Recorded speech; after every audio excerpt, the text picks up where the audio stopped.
When he says it, he means it, and you don't get to bend it and twist it to what you want. To reach the lost Israelites, the message has to go to everybody, and then the whomsoever wills will come. The ones who he draws will come. By the way, knowledge meaning what? Having a relationship with the truth. Oh, you learned, and you got tons of information, but have you come into a relationship with truth?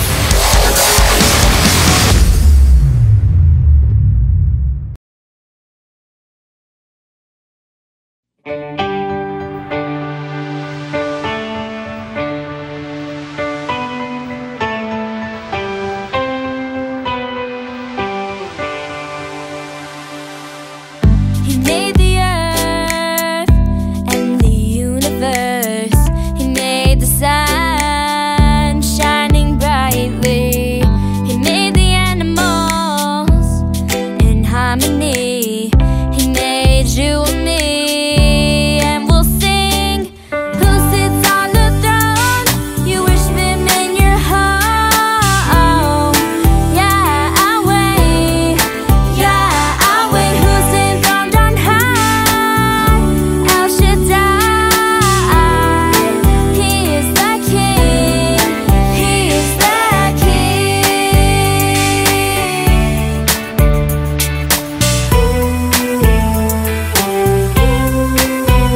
Feels like a day comes by when trials hit hard, and the world tries to push you this way and that way. I wish it would all just go quiet so you can show me the right way.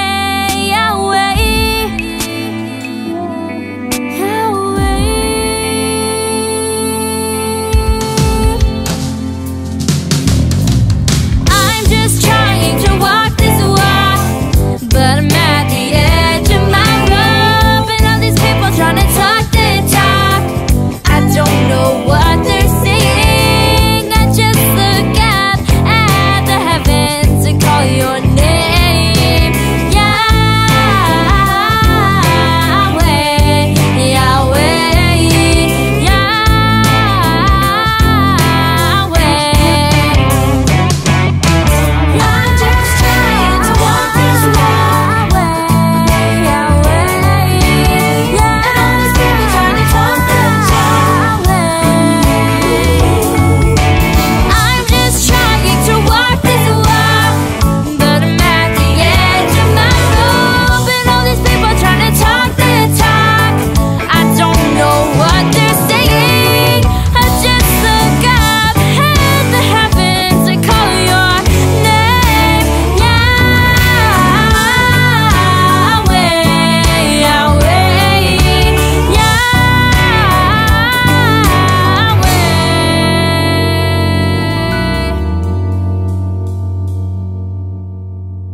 All right, Shabbat Shalom, everyone. Shabbat Shalom. All right, if you'll all rise for the sounding of the shofar.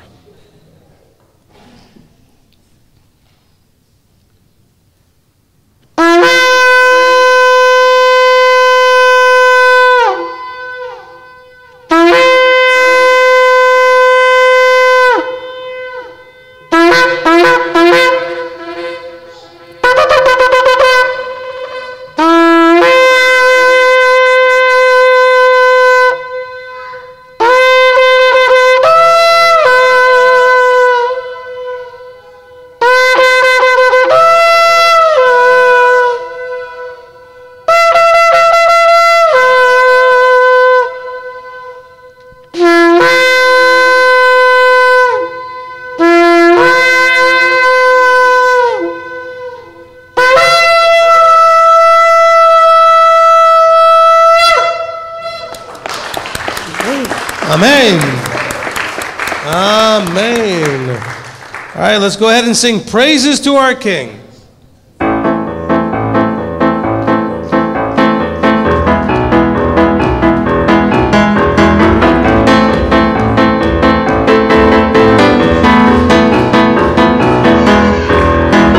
Shabbat Shalom, Shabbat Shalom, Shabbat, Shabbat, Shabbat, Shabbat Shalom.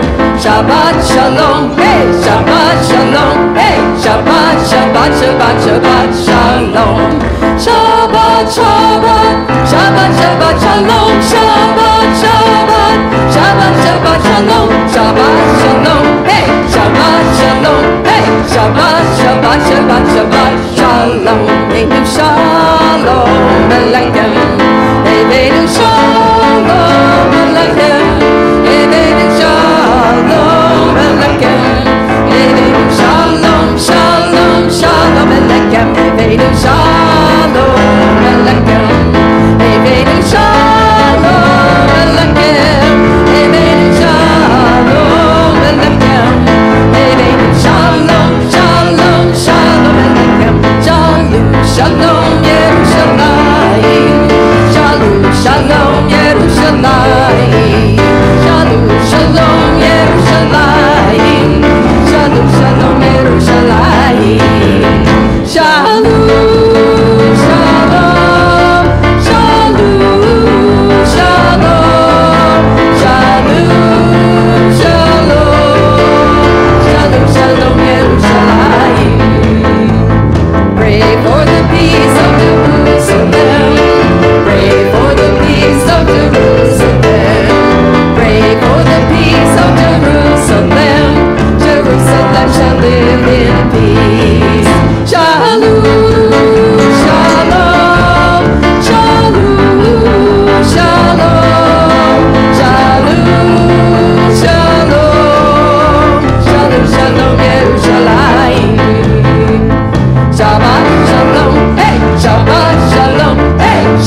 We enter your rest by the work of your Son. Yeah, we delight in your Shabbat. We delight, we delight, we delight in your Shabbat. We delight, we delight, we delight in your Shabbat. The lilies you dress and the sparrows you feed. Yeah, we delight in your Shabbat.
unity, in unity.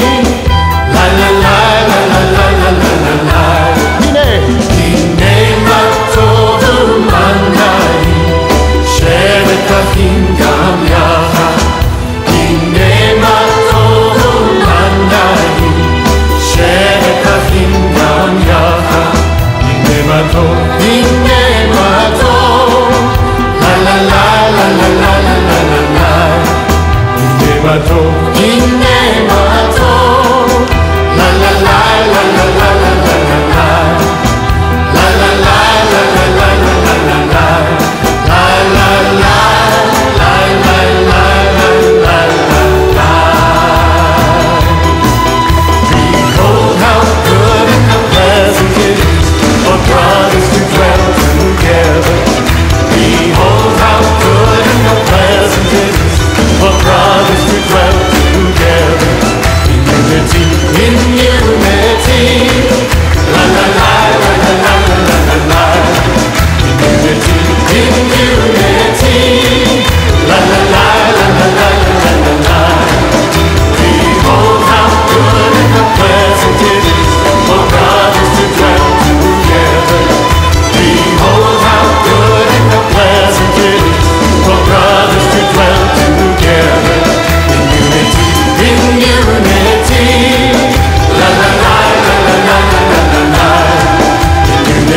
In unity, la la la la la la la la la la. La la la la la la la la la la. La la la la la la la la la la.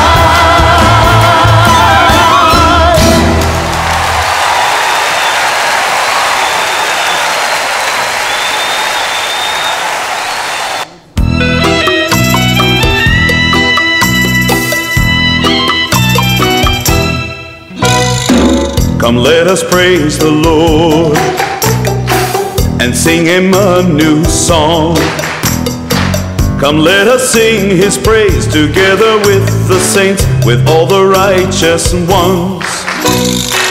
Let Israel rejoice in her Creator. Let the children of Eretz Zion be glad in their King. Let them praise His name with dancing, making music with the tambourine and harp. For the Lord takes pleasure in His people. He will crown the humble with salvation. Let the saints rejoice in this order, sing and dance unto the Lord.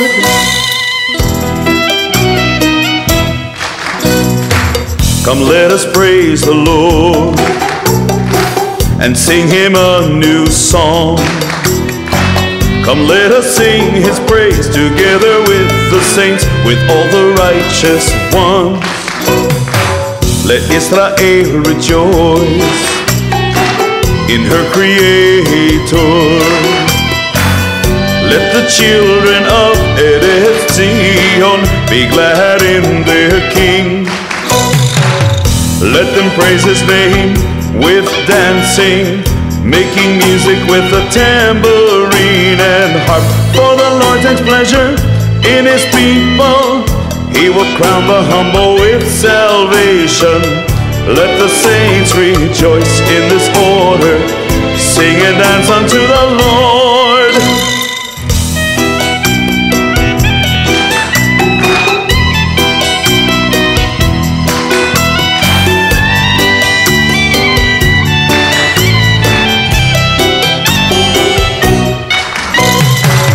Let them praise His name with dancing, making music with the tambourine and harp. For the Lord takes pleasure in His people.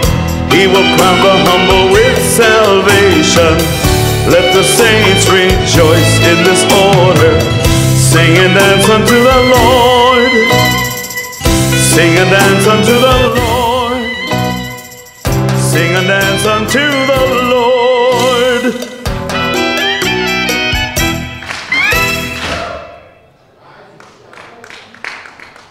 Arise and shine.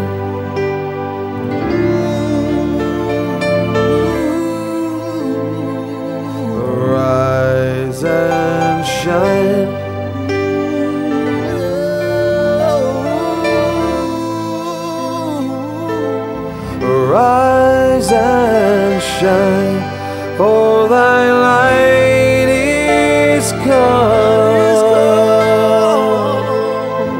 The glory of the Lord is seen upon thee.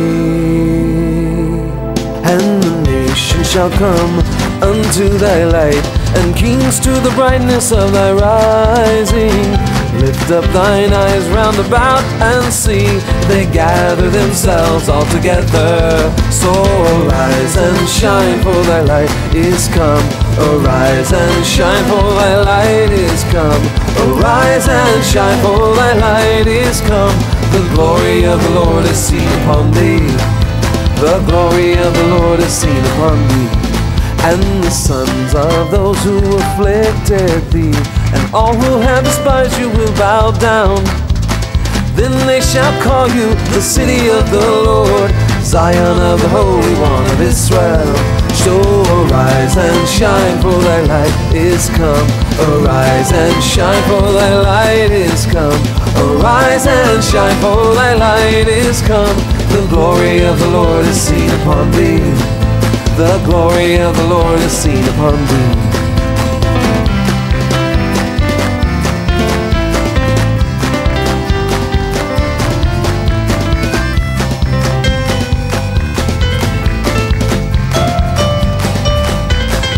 So arise and shine, for thy light is come. Arise and shine, for thy light is come. Arise and shine, for thy light is come. The glory of the Lord is seen upon thee.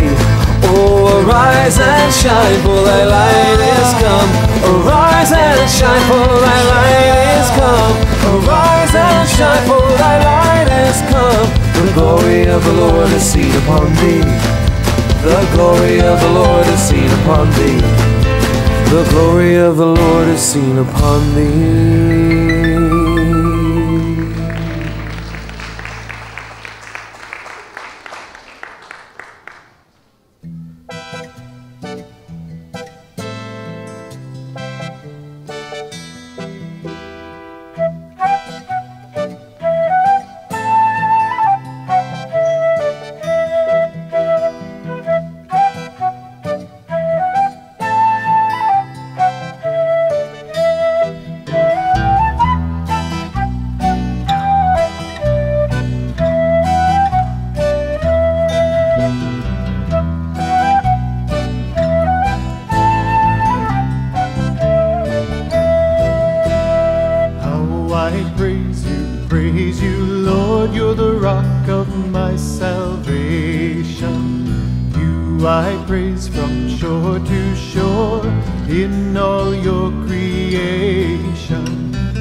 Israel is he, restorer of our nation. The hope of David now we see, bringing us salvation. Root of Jesse, Lion of Judah, Judge of Israel. Now we praise you for your joy and love that never fails.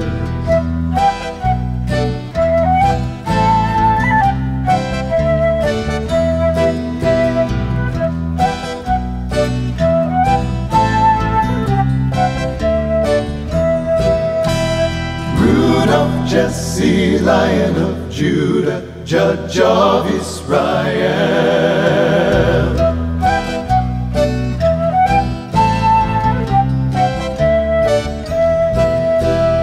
How I praise you, Lord, you're the rock of my salvation. You I praise from shore to shore, in all your creation. Let it ring from mountain tops, let my voice proclaim tender mercies of my Lord. Yeshua is his name.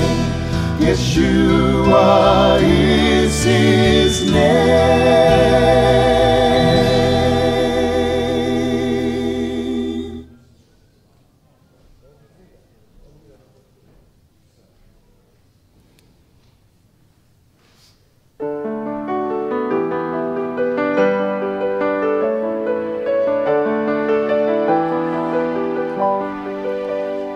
Open my eyes, I want to see wonderful things in your Torah for me. Let your face shine, your word gives me light, making me wise and true. Oh, make me like you. Open my eyes, I want to see wonderful things in your Torah for me. Make my face shine, your word gives me light, making me wise and true. Oh, make me like you. Your word is a torch, a lamp for my feet. I'll walk in your ways and never retreat. Forward I go, the path glowing bright. Oh, teach me your Torah, it's such a delight. Opened my eyes, now I can see Yeshua is walking and talking your Torah for me. He makes my face shine, his words give me light, making me wise and true. He's showing me you. Your word is a torch, a lamp for my feet. I'll walk in your ways and never retreat.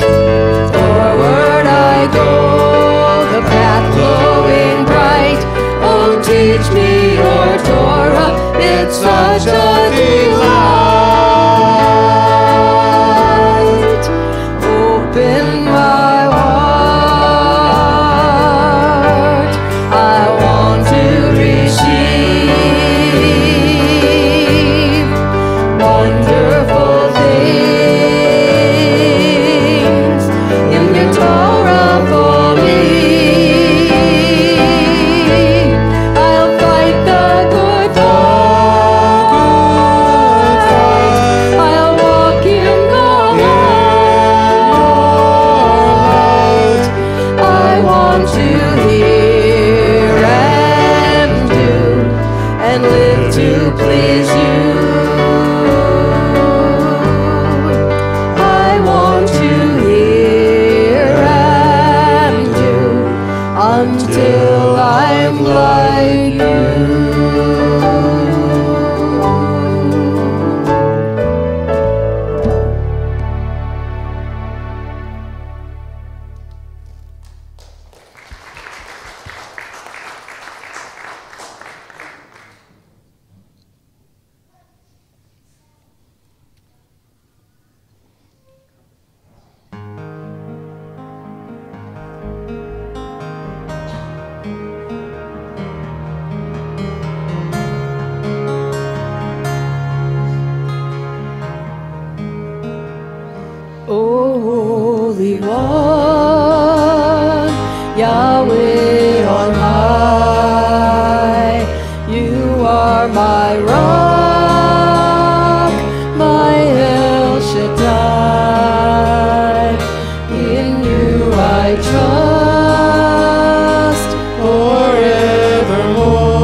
kadosh,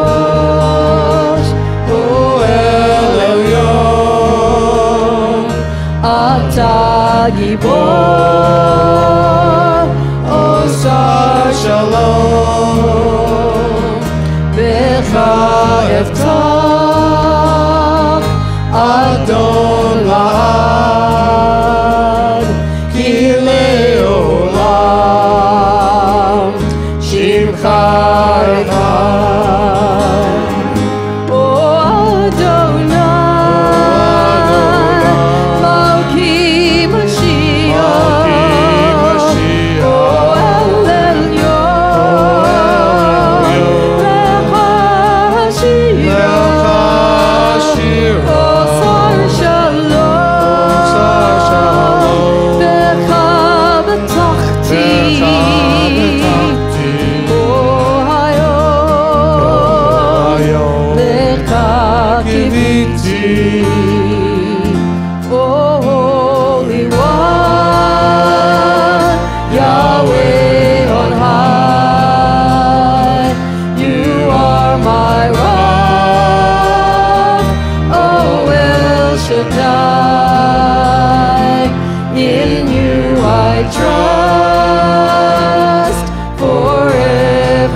Amen. Amen.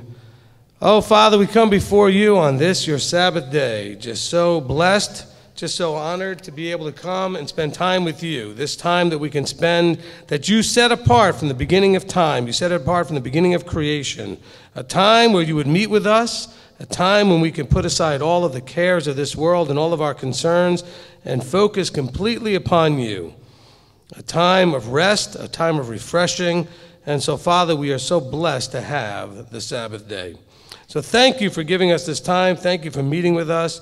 We sing, we make music, we dance, we rejoice before you to express the overflow of joy in our hearts that is directed towards you. Father, words can't express our love and joy for you. So, Father, we thank you for this day. We ask that you would be with us, guiding, leading all things, that all things would be done to your glory and your honor. As we come now in the authority of Yeshua, meeting and studying and hearing your word, it's in his name we pray. Amen. Amen. Amen. You may be seated. Amen. All right. Shabbat Shalom. Okay, so this is the time and the tradition here at Beth Shalom and MTOI that we take up the prayer needs of the congregation. So if you have a praise or a prayer and you're here locally, Frederick's got a mic, so I guess you can walk around with it a little bit until somebody else comes and get it. Okay. And then if you're on live stream, Robert's got the live stream desk, so that'll work. As far as if you have got a praise and prayer. Now let's remember a few things. Number one, there's no magic to having your prayer read out loud. So if we don't actually get to read it out loud, it doesn't have any effect on whether or not your Heavenly Father hears it and will respond to it. We come before him believing and confidently understanding that he hears and answers prayer. And so that is not an issue at all. We may kind of bunch some prayers together, especially with the live stream, as there are several hundred computers logged on. And so we may have a lot of people with similar requests. Please don't be offended if yours does not get read out individually. Again, it does not affect anything whatsoever. Okay, we'll begin with Cece. Shabbat Shalom. Shabbat Shalom. I've been having trouble hearing for quite a while. And I went to the audiologist, and she was able to fix me up in a fairly short amount of time. I can actually hear kids. Haha. So praise Yah, I can hear. Yay. Amen. Okay, give it back to Frederick. He's behind you. Okay, who's next? Tegan? No? Okay. Raising your hand. Nayla right behind you, Frederick. There she is. I have 3 prayer requests. One, Zoe has been very under the weather. Actually, so have I. So hopefully it's just all allergies. The second one is a friend that I had asked prayer for his knee surgery. And he had the surgery, but he's not doing well. So keep him in prayer, please. And the last one for our grandson in Wyoming, that his procedure is scheduled for April 20th. Okay, certainly we keep those things in prayer. Okay, next. Okay, Dawid, did you have your hand up? Yeah. Okay. I just wanted to say that I'm thankful for everything that is coming together in my life, but not just my life, also in MTOI in general, because we've got new people that are being put to new tasks, and also we've got people that have been doing their jobs consistently, and that's one of the reasons why everything's run smoothly. So I just wanted to thank Abba for everything that's been going on in the background that no one ever really sees much of. Amen. Okay, give it to Frederick. Okay, Michael. I want to give glory to Yahweh and this congregation for the blessings, the minister of Rabbi Steve and the teachings that you do, the blessings that he's blessed me with, keeping a roof over my head when I wasn't able to work for 2 weeks. I'm now back at work. But I see now that I'm going to have to downsize where I'm living at. So I asked the congregation to pray with me to find a new place in the East Hamilton School District still, so my kids can remain without much wave of going to another school district, living somewhere else cheaper or whatever. So I need to stay in this area pretty much. Thank you. Amen. Okay, Deirdre? Praise Yah, we are finally in our brand new apartment. Yay! Thank you, Losi family, for helping move. Oh, such a blessing. Thank you, thank you. You're welcome.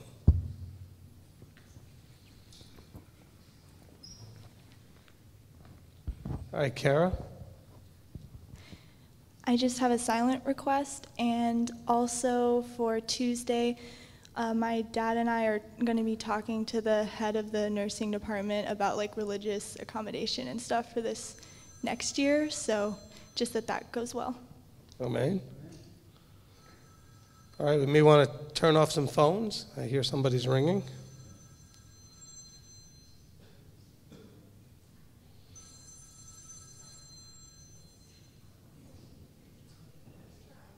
Okay. Okay, now it's off. Okay, Rabbi Tom, go ahead. It was probably a wrong number. Shabbat Shalom. Yeah, you don't have to call into Shabbat. You just have to go on the live stream. Okay. Yeah. All right, Shabbat Shalom. I'd like to ask the congregation to pray for Tom and Sungwon Matunis, for Tom's healing according to Yahweh's will. And I also want to ask prayer that our move closer to the congregation here can be expedited according to, again, we have to stay in Yahweh's will. But it's our desire to move closer here. And I also want to thank Yahweh that in last night's raid on Syria that we didn't lose any lives, and or among our coalition forces either. And so we live in dire times, but it did bring home a lesson. When you stand up to a bully, they usually back down. Hallelujah. Amen. Amen. Okay, next. Okay, Wayne. Shabbat Shalom. Shabbat Shalom. So at the feast, ever since you had the class up to the challenge, me and my wife, Catherine, we've been thinking, are we settling? And we decided that we were. So she's going to start first. She's going to go back to school and for nursing, and I just want the congregation to keep her in prayer for that keep her motivated and going forward. And just ask just prayer that Yahweh will show me what my plan is for His kingdom. Amen. Amen. And I do have some thoughts about starting like a monthly up to the challenge meeting or something we could do here, okay, where we can get everybody together that's really wanting to aim higher, reach higher, and do the different things that we were talking about in that program. So we may do something as a sort of a club or something. We'll get together and do something here. We may find a way to stream it if we can. Let's just keep that in prayer as well, because I can see where doing this once or twice a year at feast is not enough. And so once there's a little bit of momentum from the feast, what's to keep you going? Where's the infusion of that energy that keeps you pumped and going forward, That's one of the reasons why He gives us Shabbat every week. We need this every week, okay? And He gives us feasts scattered every so many weeks so that we have a feast to keep us kind of moving forward and energized. And so when we have something going on, I think it'd be good if we can get something that we can do maybe on a more regular basis. So keep that in prayer. Where'd the mic go? Over here. On this side. Okay, I'm sorry. Okay, so wait, you look familiar. Do I know you? Oh yeah, I did your wedding. Hey, the couple is here, and they're now part of our. Austin and Bailey are now part of Beth Shalom here. Yay! So and you brought your folks just in case you needed them, just for the first couple of weeks, right? I missed them too much. Oh, you guys brought the U-Haul with the rest of the stuff. I see. Okay. No, I missed them too much. So a praise and a prayer. A praise that we are moved in and adjusting well. And And then a prayer that me and Austin have been sick this past week, and it's not been fun, and that we both get better so I can start work next week. And yeah, and I'm also happy my family are here to provide us with medicine because we had none, and to bring my car back because we were also sharing our vehicle. Okay. But yeah, so that's it. Awesome. So now have you figured out the most important things, like how to get to Five Guys and Forbidden City? Okay. I know you are. That's what I'm saying. You could probably walk there. Okay, just want to make sure. All right, where'd the mic go? Okay, Frederick's got it. Bring it around. Shira's got her hand up. Actually, Tegan first. He's got it. He didn't want it before, but now he wants it. Go ahead. Praise Yahweh that we made it here safely for that 13 or 14-hour trip from my sister's house. Amen. Awesome. Okay, bring it to Shira. Praise Yah for all the wonderful things that happened at the feast. But one thing that really blows me away is the number of people who are planning to move here. And so I'm just encouraging everybody to keep them on our hearts in prayer. Also, the number of people whose lives are really being seriously shaken up between illness, marriage, all of that. I know, Rabbi, you share with us every Shabbat, to pray for the calls that are coming in, but at the feast we actually met a number of these people, and it just tears your heart, but Father has to do the cleansing in all of us. And number 3, like Wayne and Catherine, I praise him for the Up to the Challenge. I think it's great if we do it more often. That practical advice gave me what I needed. I've been floundering for a while what to do with the home stretch of my life, and wanting so much for it to count for Yahweh more than ever. And I think that Father really placed some things in my heart about getting things in order, getting disciplined, and being my own boss in the good sense. Taking authority and saying, nope, if you were working, Shira, you would have to be somewhere at a certain time and report to a boss. Now you supposedly are retired and you're busier than ever, but you've got to quit wasting time. You've got to get ordered and be your own boss. And I just thank you so much, Rabbi, for encouraging us and empowering us to take control of our lives for the glory of Yahweh. Amen. Amen. When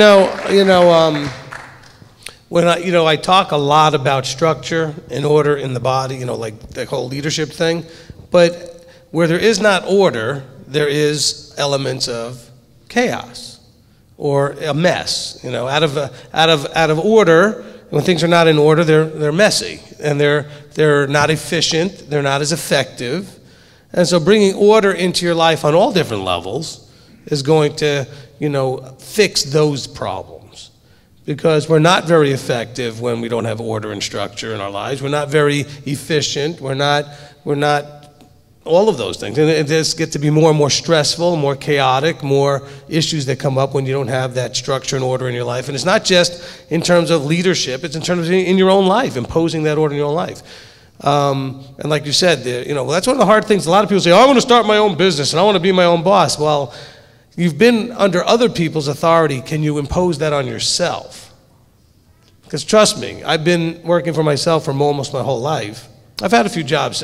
Well, you guys have been keeping count. Okay, I've had a few jobs. But along the way, I've had to learn to do stuff that a lot of people are not ready to do, which is how do you, when you work for yourself, bring that discipline and order into your life? Because if it doesn't go right, it's your fault. Or if it doesn't get done, it's your fault. Okay, and so that's, it sounds so good until you try to realize how much work it is. Okay, because it's a whole different deal when you actually go to the effort to work for yourself. And so I'm really proud of you for realizing that you need to bring some order into your life and starting to bring that in. Wonderful. Where's the mic? Okay, Sarah Beth? Yes, it's too much to recount in detail, but just praising Abba for everything He provides when we need, where we need it, and it's wonderful, and continued prayer to keep going in the path. Amen. Okay. And of course, you guys did that completely out of order. Dawid was over here, and then you're over there, and then now he's there. Oh, whatever. We're just so used to you both going back to back on your requests. Okay, Wayne? Yes, I'd just like to say that we don't really say a lot about it, and you don't hear a lot of people talking about it, but we all need to really press in on this issue of the not having a permanent place for us. And I know that Yah, His timing is working through all this, but I think we really need to press in and to pray fervently for this thing to come about, that we will have our own location. Amen. And we won't feel so scattered, and we can all come together and know where our place is. And just let's bind together and help in that process. Thank you. Amen. Okay, anybody else in here? Okay, as you bring the mic back to Robert, let me throw in some things about that. Okay, so we do have a property that we could purchase, depending on whether or not we're going to get a reasonable deal on it. I mean, we're not talking about like the best bargain of all time, but right now the owner wants to be unreasonable, and not really his fault, because after all, he just bought it and doesn't necessarily want to sell it. So if we can get a reasonable deal, we might go ahead and buy this property. I did put it in with the bank. The bank's going to give us our pre-approval next week. Hopefully that'll work out so that we could also include in there a construction loan. And if all goes well, we could have a property. It's right next door to the current property that we have. And we could start building what you were talking about, a congregation meeting space on that property. So.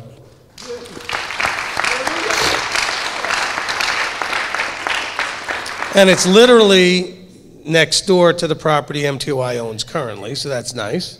And that would be very good. So we don't know yet. We haven't made an offer. We're waiting to get the bank pre-approval so we know what we can offer. And we'll start negotiating and see what happens. The owner wants to sell, or at least he's open to the idea. We want to buy. We'll just have to see if we can meet in the middle somewhere. So keep that in mind. I think that could be a very good deal for us. It's something that's a lot more affordable than the camp we were looking at. Thank you, all of those who have supported the building fund. Those funds there are going to make a big difference in our ability to purchase this property and get going and get started, even though it looked like we were buying this other one, but we'll have to see.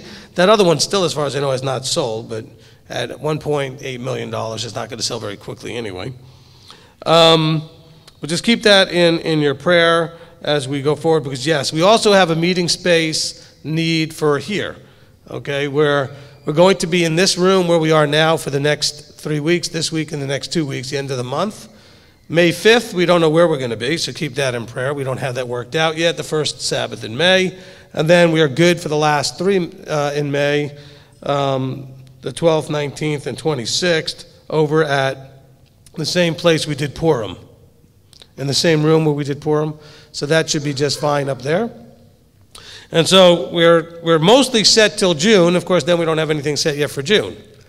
So, yes, I agree with Wayne 1,000,000%. It's, with the growth that's happening, I know Abba has a plan for this. I just would like to see it.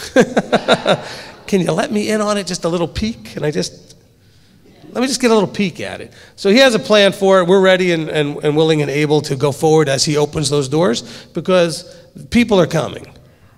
Okay, we have people coming in the next couple of weeks that I know are on their way. I don't know if it's next week or sometime this month we'll be here. More people coming after that. People are coming. Okay, so let's just keep that in prayer, as well as what we're going to be doing for Sukkot and those things. And we'll talk more about that when we get to the announcements. But I just wanted to, since it piggybacked well on what Wayne said, I thought that we could bring that out. Okay, Robert, what do you got? All right, of course, we've got several for healing, several for praises for healing. Many people in need of jobs and searching for better jobs. A lot of financial concerns. Candace Middleton wants to give a praise report because of the feast. She learned to overcome excuses for not attending the feast days.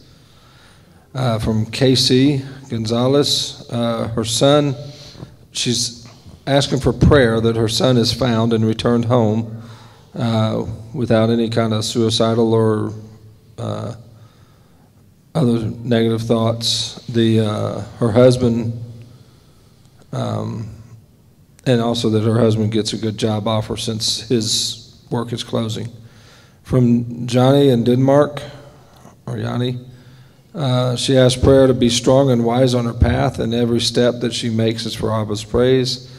From Janice Schreiber, she asks for prayers and search for a used car or direction in fixing her old car.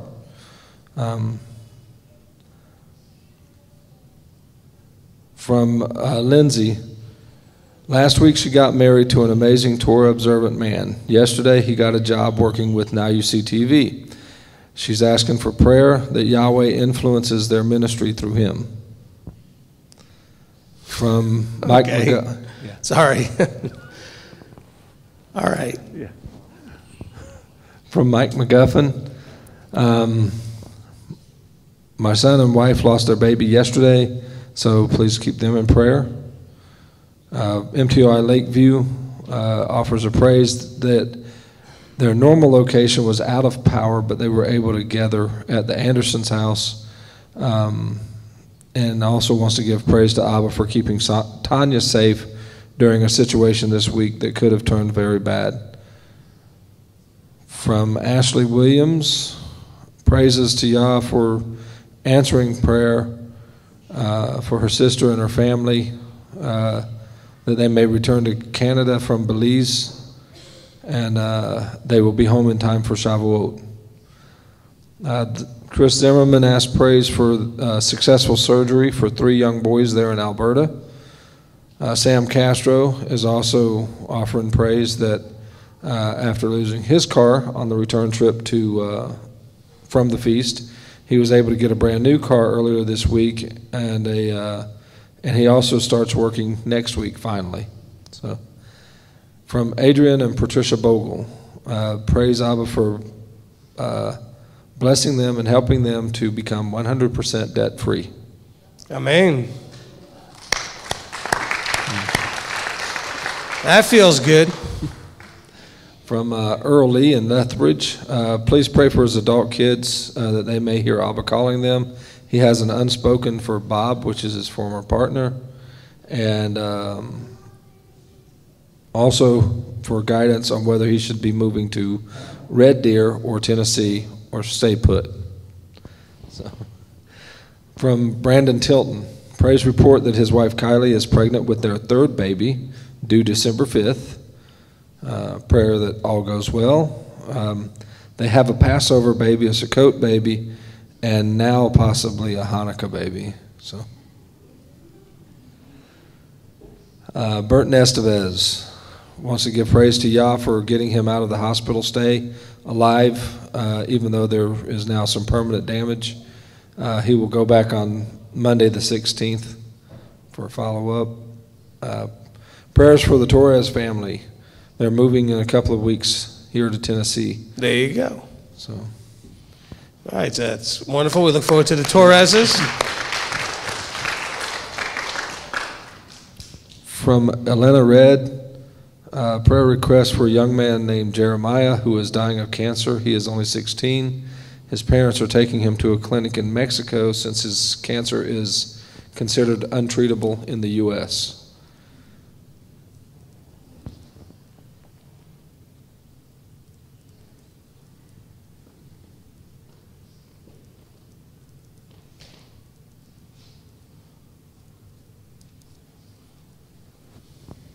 And from Lola, she asked prayer for her Uncle Hector. He will soon be having surgery on his colon because of a cancerous mass that was found. Also for her mother's health and 24-year-old. Oh, and that her 24-year-old would learn to obey.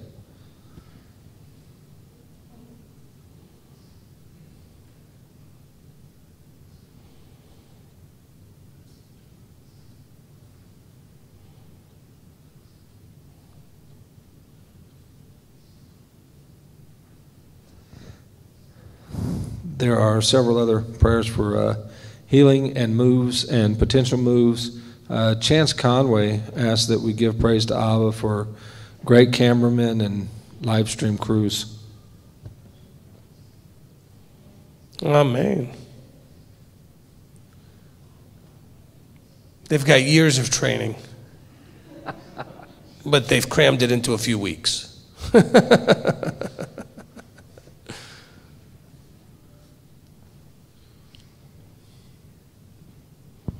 Santi Lee asked for prayers as she makes her travel plans and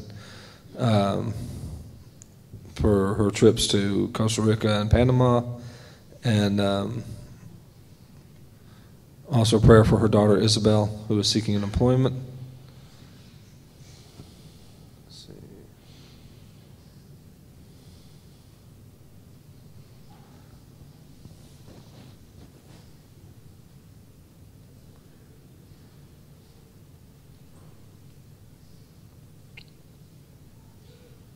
You know, it's really always much more meaningful that these names now we know the people. You know, there's so many of them that we've met now because they came to Passover, like Santi and the Bogles, and you know, it's kind of cool.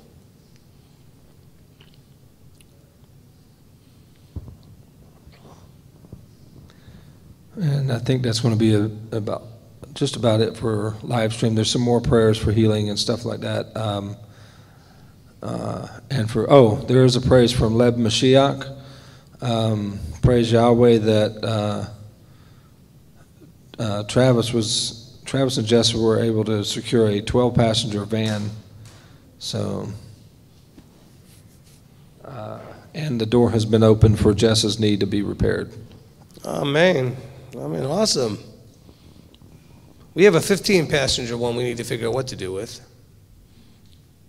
As far as getting it, it's broken down and we got to fix it or something, but we'll get that all worked out. Anyway, okay, so let's go ahead and just add a few things real quickly here at the end. Okay, so first of all, I want to praise Abba for allowing me the opportunity to work with so many people that are having so many really deep challenges.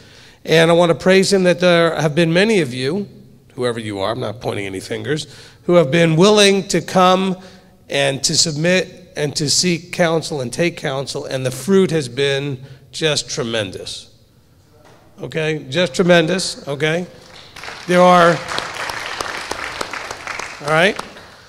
And you should seek some of those people out. And again, it's not because it has anything to do with me, okay? It's what Abba has done because they're going through the right process, okay? So this is not me saying, look at the great work I'm doing, go ask people how great I am. No, it's about, this is what I've been teaching and preaching and whatever for weeks and weeks and weeks and weeks.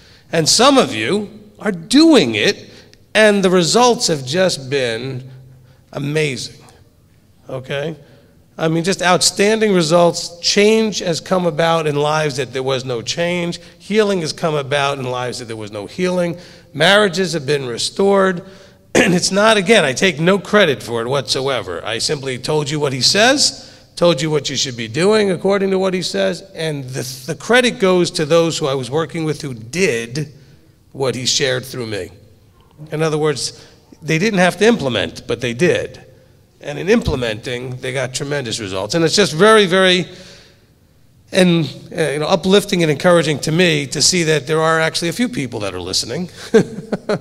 Because sometimes if you ever get the chance to be on this side of the mic, you'll wonder if anybody's listening. It just really is. It's not that most of you are, I know that, but it just feels at times like people just aren't. And so to get these moments where people will come with some really serious things. I mean, we're talking about serious, serious issues. Life, death issues even. Okay, people at tremendous risk, marriages at tremendous risk, children at tremendous risk. Really challenging situations, but fruit is being brought to bear because of the trust that people have started to have in the structure and in Yahweh's word and the way he puts things to be. So I just really, really am excited about that. And I'm also exhausted because the more people that are starting to take advantage of that, the more that I'm getting calls 24/7, and that's okay. I threw that out there and you are actually doing it. That's good. So part of the prayer is that we want Abba to help bring us more workers. Okay? The harvest is great. Have I read that somewhere? But the workers are few. Okay, so we're praying for there to be, MTOI's motto is working together to serve the body more effectively. Well, we need more people to be in the working together part. Those who are qualified, anointed, appointed, who can pick up some of the workload that is growing. And it's not that the workload itself is growing. Excuse me, people have always had these problems. They just really were not willing to go get help for them.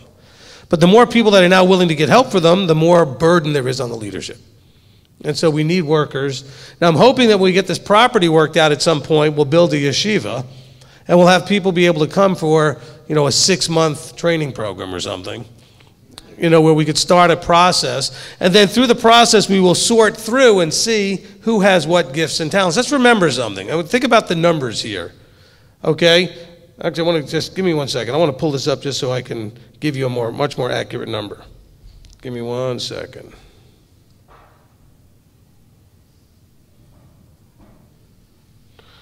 Okay, so Moses needed help, right? And who told him to get some help? Yithro is his father-in-law. And so Moses went out, and how many helpers did he find? How many? 70. Okay. How many men did he have to choose from? 603,550, about like that. Okay, that's the number that if you add up all of the census in Numbers, in the book of Numbers, right, Bimidbar, I think it was about 603,550. So when you add that up, 70 out of 603,550, percentage-wise, is 0.00011599. So it's 0.0001. So that is a 10,000th of a percent. Okay? And he found 70. Okay? Our ministry is not 603,550. Okay? And so, people will say, well, why don't you have more people? Well, the pool is real small to draw out of. Yes, we have talented people. We haven't, when you look at the praise team, we've got incredibly talented people, but you know what? They may not be the best people to do some of the things I need. Sing well, play instruments well, but maybe they're not ready to be in front of a mic teaching or be counseling people. We don't have people who have all talents. We have people with a talent. When you read through the book of Shemot, of Exodus, and into Numbers, and you see in Leviticus where they start to build the tabernacle, there were people who had gifts of making specific things and doing specific things. They didn't have gifts to do everything. And so please keep that in prayer, because that's an astounding number that out of 603,000 men over 20 years old, he picked only 70. That's not very many. And they had reputation. They were quality men. They were well vetted. Okay?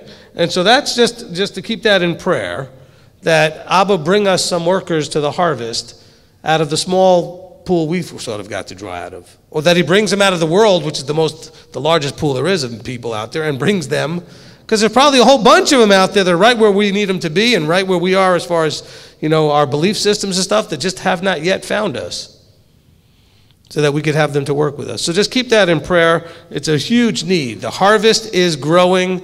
The workers are few, and that's challenging. Look, this has never been something that was supposed to be, or was in my interest to be a sort of a one-man show. But I can't put people into positions they're not qualified for either, because they would hate it. It would be miserable. And the people that are trying to be helped by them would be miserable because they're not ready to be doing that. Okay? Some of you know that you should not be in front of a mic singing. Do you understand what I'm saying? By the same token, there are those of you that should not be in front of people counseling, or not be in front of... We all have our talents, all right? You don't want to come to me to fix your car. It's not going to work right. Don't know anything about cars. Might be able to change your oil, maybe. Not sure I'll be able to find the filter to change out, but I certainly can figure... I don't even know if I can figure out where the oil pan is to let the oil come out. I know where to put it in, though. See, you understand what I'm saying? There's limited abilities and limited understandings, limited expertises, but yet there are people in this room that if anything goes wrong with certain things, if I came to you, you'd look at it and understand it and fix it in like a few seconds. Be easy and obvious. And so let's pray that Abba leads us some people, okay?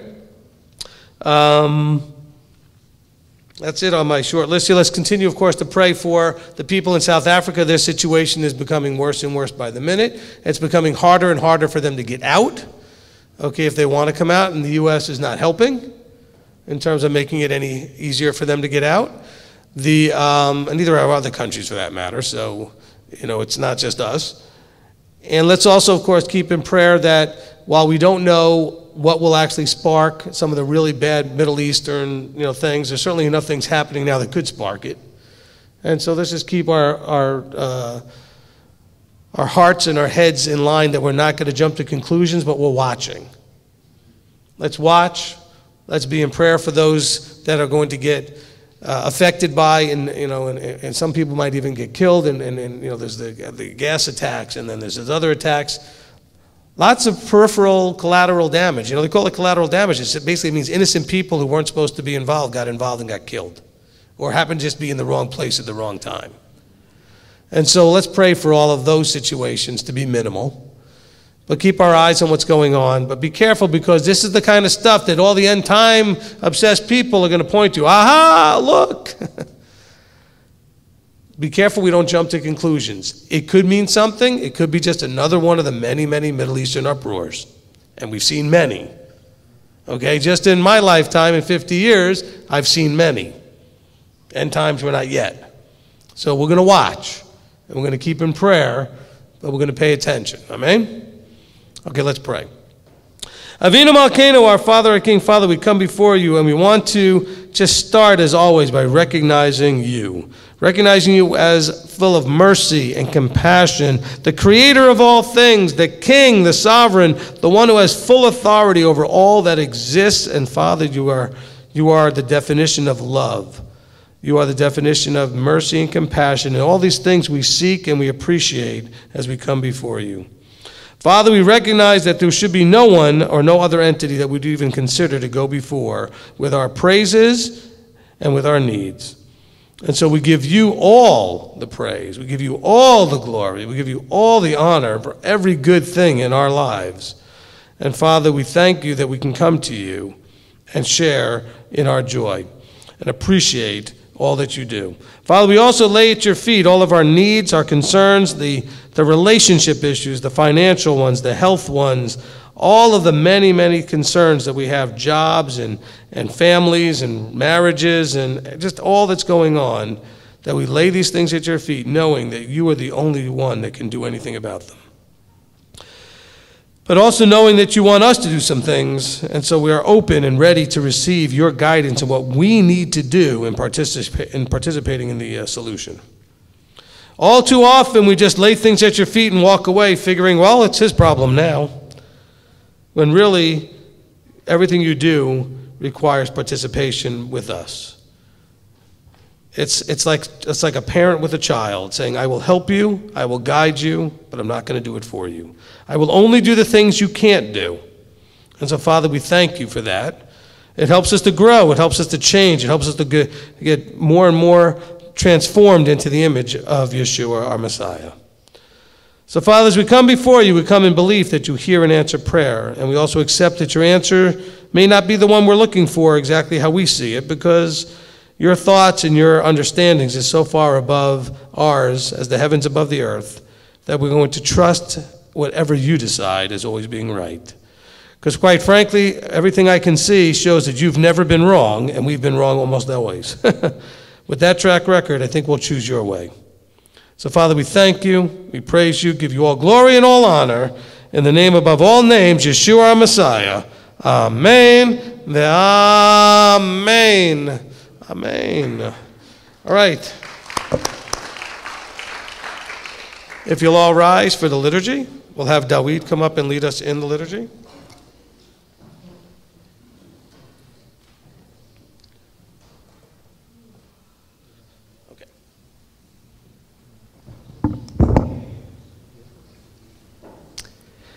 Baruchu. Baruchu et Yahweh HaMvorach. Baruch Yahweh HaMvorach le'olam va'ed. Blessed be Yahweh who is blessed. Blessed be Yahweh who is blessed forever and ever. Ma tovu. Ma tovu. Ohalecha Yaakov. Mishkenotecha Yisrael. How goodly are thy tents, O Jacob, thy tabernacles, Yisrael. Ve'ani berov chazdecha abo vetecha eshtachave el hechal kodshecha be'yiratecha. And in thy great compassion I will come into your house. There I will bow, there I will fear thy holiness, O Yah, O Yah. Shema. Shema Yisrael, Yahweh Eloheinu, Yahweh Echad. Baruch Shem Kevod Malchuto Leolam Va'ed. Hear, O Yisrael, Yahweh Eloheinu, Yahweh is one. Blessed be his name, whose glorious kingdom is forever. Ve'ahavta.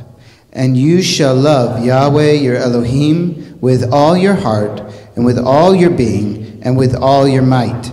And these words which I am commanding you today shall be in your heart, and you shall impress them upon your children, and shall speak of them when you sit in your house, and when you walk by the way, and when you lie down, and when you rise up, and shall bind them as a sign on your hand, and they shall be as frontlets between your eyes. And you shall write them on the doorposts of your house and on your gates. Ve'ahavta l'recha kamocha. And you shall love your neighbor as yourself. Mi chamocha. Mi chamocha belim Yahweh. Mi chamocha nedar bakodesh. Nora tehilot osefele osefele.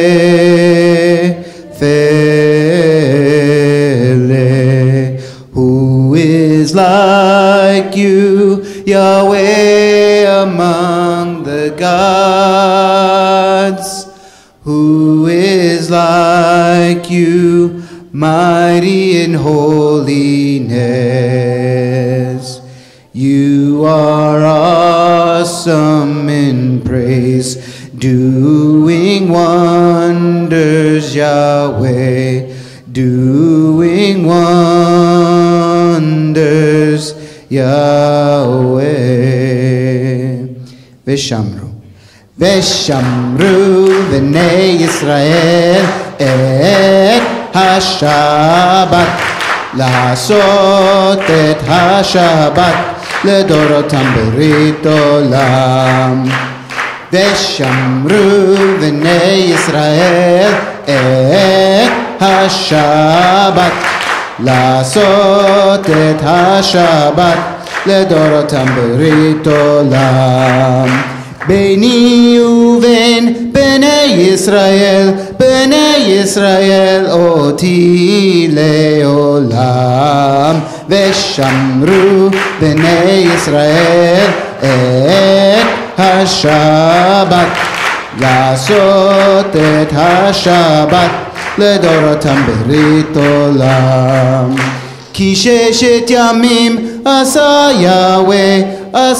יהוה את השמיים ואת הארץ, ושמרו בני ישראל את השבת, לעשות את השבת לדורותם ברית עולם.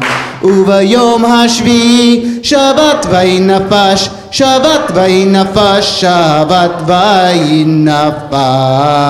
ושמרו בני ישראל את השבת, לעשות את השבת לדורותם ברית עולם. Together.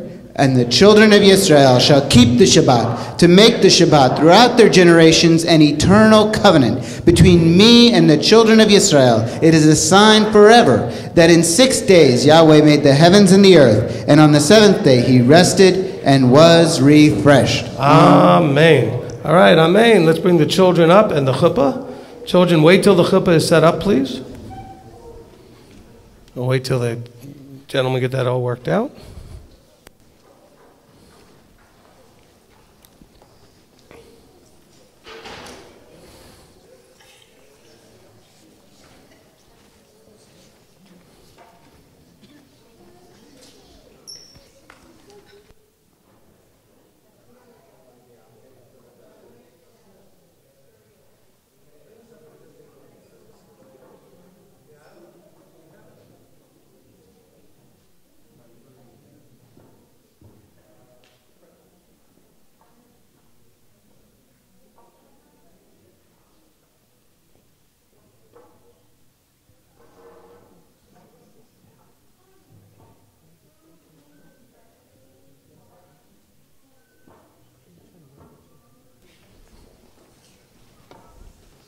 Thank you.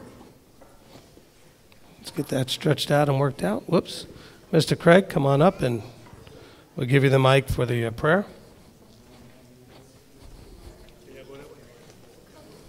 All right, children, come on under.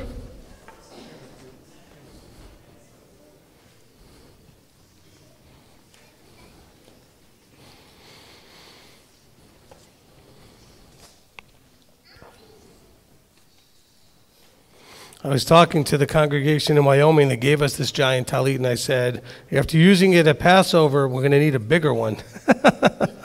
And they had this one custom made.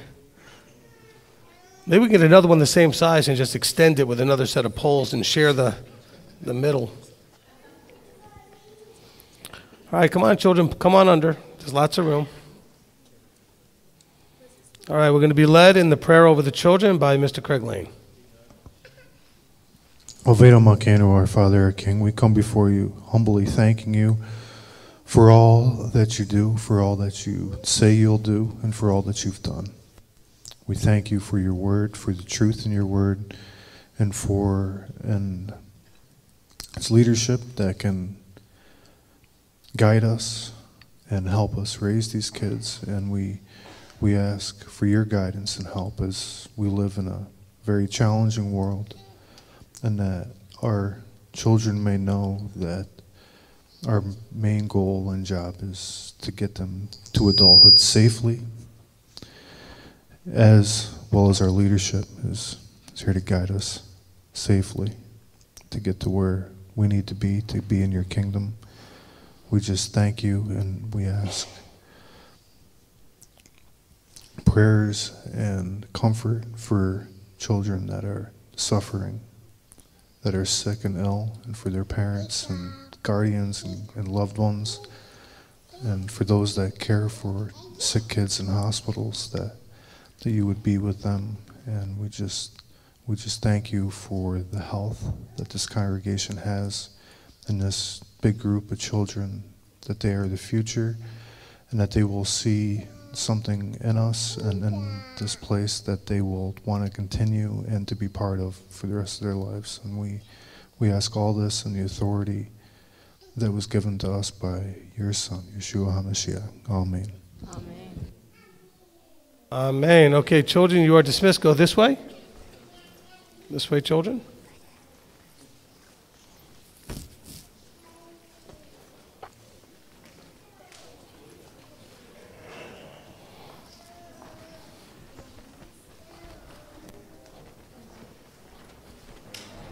I'll take them. All right, you may be seated.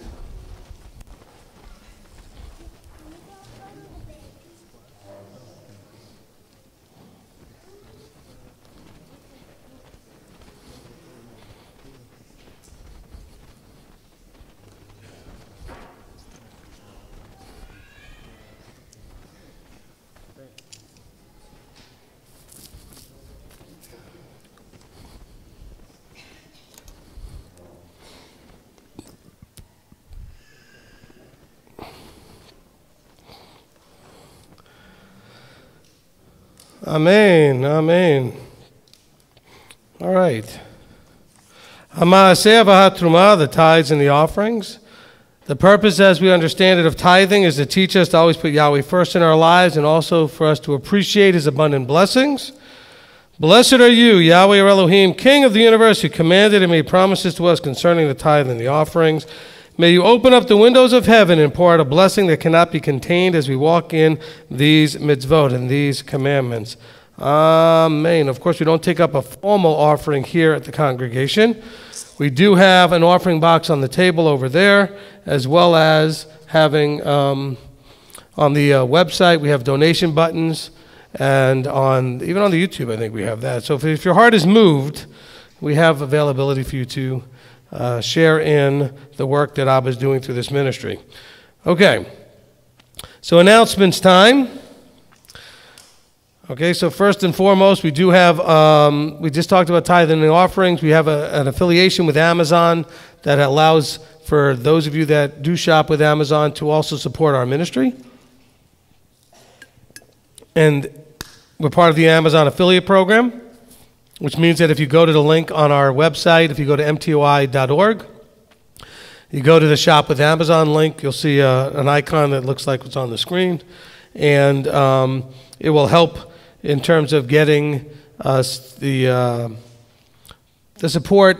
Well, let's put it this way. They will give us a referral fee for you going to them through our link, which then gives us about another 1 or 2 or 3% or whatever it is based on what you purchase that we could use towards things like the monthly meetings on Adobe Connect, which costs over $300 a month. So it kind of helps with all those things, which is really nice.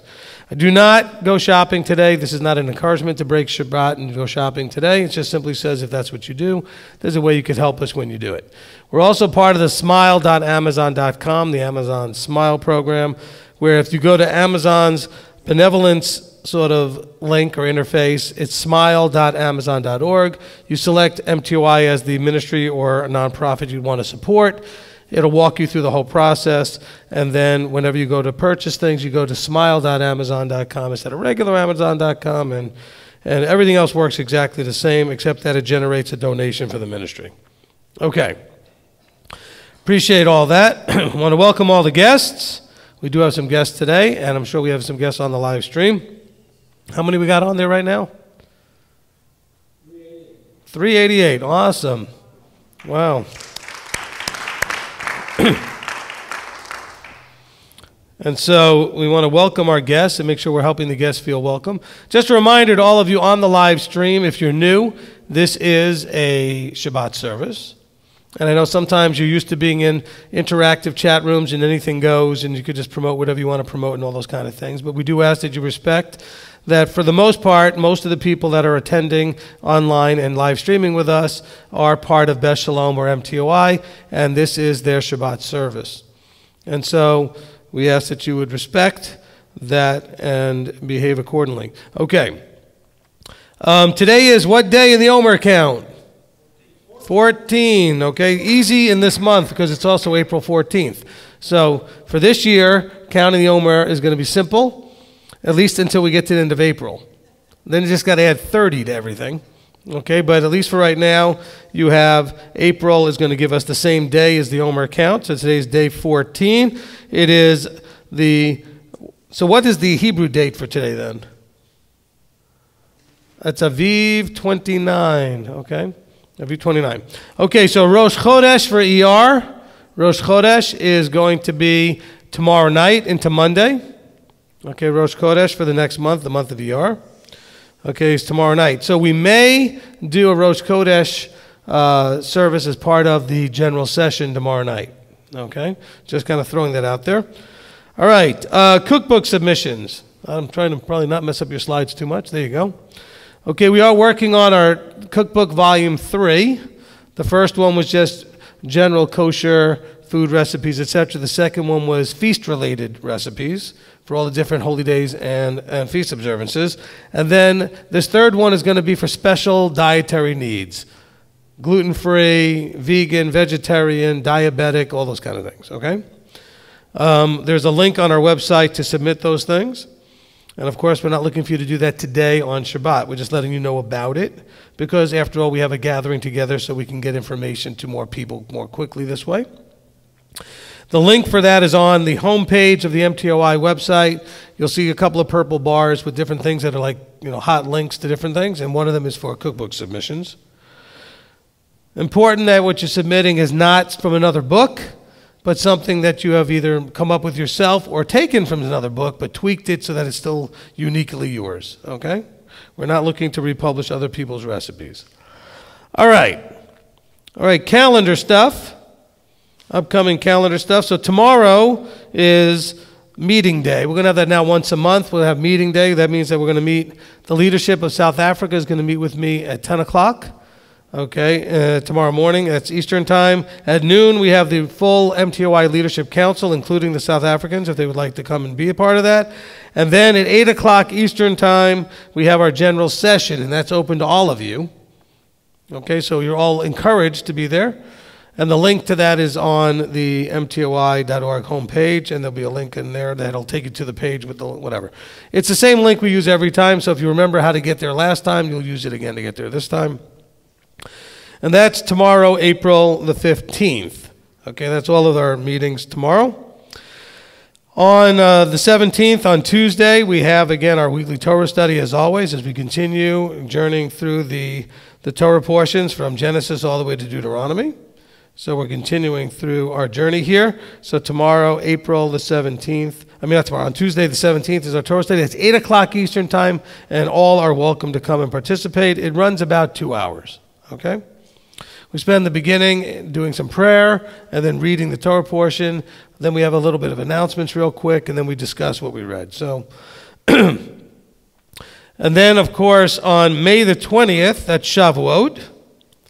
And we have not yet announced or determined what we're going to be doing for that or where we're going to be meeting. We have to still secure a location and figure that all out. So stay tuned. Hopefully we'll have that worked out by next week. And then over the summer, we're going to have a picnic and mikvah. We haven't selected that date yet, but that will be coming up in July probably. Okay, where we will go to, what's the name of the park? Chester Frost. We'll be probably going to Chester Frost Park as we do it each year and having our picnic. And we'll also do a mikvah there for those who would like to participate, and we'll announce those dates as they become available. Okay, and then of course Sukkot, we are going to try to get that worked out quickly because after all, Passover was so much fun doing it at the last minute. Not that we wanted to, but after all, that was such a joy to deal with.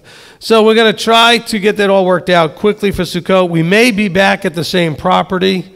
How many of you like that over there at the YMCA? It was good? Okay, good.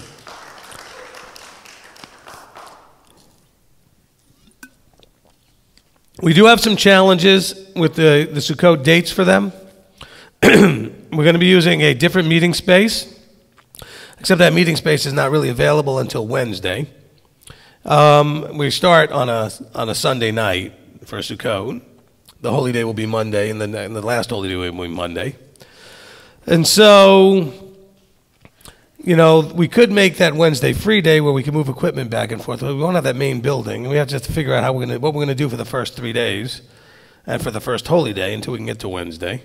So we're still working on some logistical issues. Please keep that in prayer. We do not have it all worked out yet. Okay? Well, we are still looking at other places possibly to do these things. Again, a reminder that, wow, pray for my voice. It's already going. Excuse me. I bet you that sounded good on Livestream. Blasted everybody's computers. We will be here in this location for services for the next 2 weeks. This week plus 2 more, so the 21st and the 28th will be here. Okay, the 21st and 28th will be here. We do not have a location again yet for May 5th. We will be on the 12th, 19th, and 26th at Southern Adventist University in the same place we did Purim. Okay, which is in the presidential executive whatever room, King of the Universe, I don't know. It's just, it's got every possible title on this room, but it's basically a catered event type room. It's a banquet room, and it should be big enough for us, although we keep growing, I have no idea. We didn't have that many of you there for Purim, so I don't know how it will look when all of you show up, but we have that space for a couple of weeks, and so then we need to figure out what we're doing in June. So keep all of that in prayer, because I almost feel like we just left Egypt, and now whenever the cloud moves, we got to move. I can only imagine how hard that was for them. I mean, how frustrating. They constantly have to move. And sometimes the cloud didn't move for a few years. Sometimes it moved after a couple of weeks. I mean, sometimes it wasn't very long. So, you know, it's a little bit rough. I do thank all of you for your patience in all this. I'm just looking at what else is on my list here. Okay, so the only other thing I'm going to ask is this, and there are some of you that are having a challenge with your fruit of the Spirit, specifically the one called patience, and because that's disturbed, so is joy. There are some of you that emailed the leadership during Passover and unleavened bread, and then because we didn't respond within like 2 days, sort of got frustrated and thought we were ignoring you or something. We didn't get any emails done pretty much at all during the feast. I know Robert got a few done. I didn't get any done. And so it's going to take a long time to kind of dig out from under. And so we do ask that you be patient as we try to dig out from under. Please feel free to resend, but do it without kind of getting angry that we haven't responded yet, because, you know, that kind of happens. Of course, we've had people get angry because they didn't get CDs they had requested, even though we had sent them, or they were not patient for them. And, of course, then right away we get to the human fleshly thing of, well, I knew you guys weren't reliable, and I ordered these CDs. No, bear in mind, they're free. I love when people get nasty because they didn't get their free thing fast enough. I'm sorry if I'm calling you out, but I'm not sorry I'm calling you out. I mean, is that not a little ridiculous? Well, you guys don't mean what you say. Yes, we do, but we're understaffed, and it's free. And we have other things to do as well. And by the way, the person who's all upset is emailing me, which means their computer works, which means they can always watch or download these things online free also. Okay? So let's please try to elevate our level of maturity and realize that this is a very small staffed ministry offering, you know, we mail out, and we are actually already starting our April mailing. We mail out over 500 individuals getting 5 to 6 CDs in each one of those mailings. Do the math. That's like 3,000 CDs that have to be produced, labeled, put in envelopes, stamped, and shipped. And they go out every month. Then we have the 500 or 600 emails that come in every day, and the 4 or 5 dozen phone calls that come in every day. I'm not complaining. I'm simply asking for patience. Because some of you will think, well, they're just ignoring me. Ignoring you? I mean, not having any idea that you even tried to contact us, because it's got buried in all the other contacts. If you really have a need, I promise you the best thing to do is pick up the phone and call. That will pretty much get you there every time. Emailing is the worst possible way to do it. I mean, considering that I probably get upwards of 400 or 500, and so does Robert, emails a day. I don't know about you, but if I just went through one per minute, how many hours is that? That's 7 hours worth of emails. just if I only had a minute per email. Okay, so just realize that. And that's every day. Okay. Sometimes you have to have a little bit of that strong coming from the microphone. Please, we love you. We want to help you. We want to mail you the stuff for free. We're not liars. Okay? It also could be that we did mail it, which happened in this particular case that I'm referring to, and it just didn't get there for some reason. Sometimes we have a wrong address. And by the way, if you're out there and get CDs from us and you moved, it might be a good idea to let us know. So we don't waste money shipping to people and getting them back saying that you moved, but you didn't tell us. Okay? Just help us out so we can be a blessing to you. What was that? You've gotten what to? We'll say it again? Oh yeah, people will get mad at Robert who mails these things out because we didn't know they moved. Well, how are we supposed to know if you don't tell us? And we get packages back on a regular basis, return to sender, person's not there, person not wrong address, and like, we tried to mail them to you. I didn't realize people move as much as they do. But they do. They move a lot. Okay? But you got to let us know, otherwise how would we know? Okay. So I think that's going to cover it for the announcements. I'm just looking that over real quickly. Good. Okay, we're good. All right, let's go ahead and get ready for the teaching.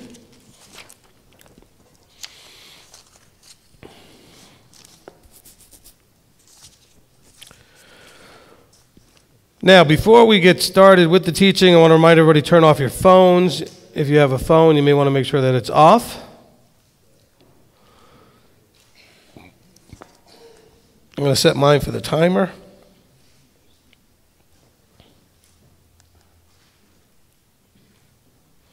Okay. Have another sip of water here.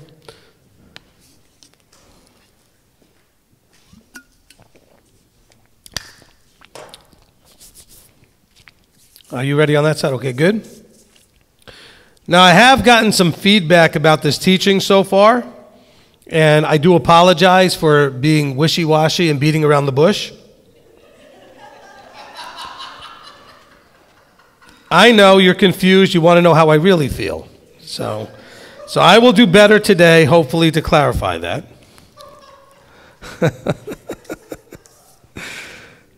I'm wondering if the gentleman who did the rebuttal of my first version is going to do a second one. Someone might need to tell him that his rebuttal is obsolete. There's a new one. Okay. Let me just see where we're starting, and we'll get started here. All right, so today we are in part 4 of Are You Saved?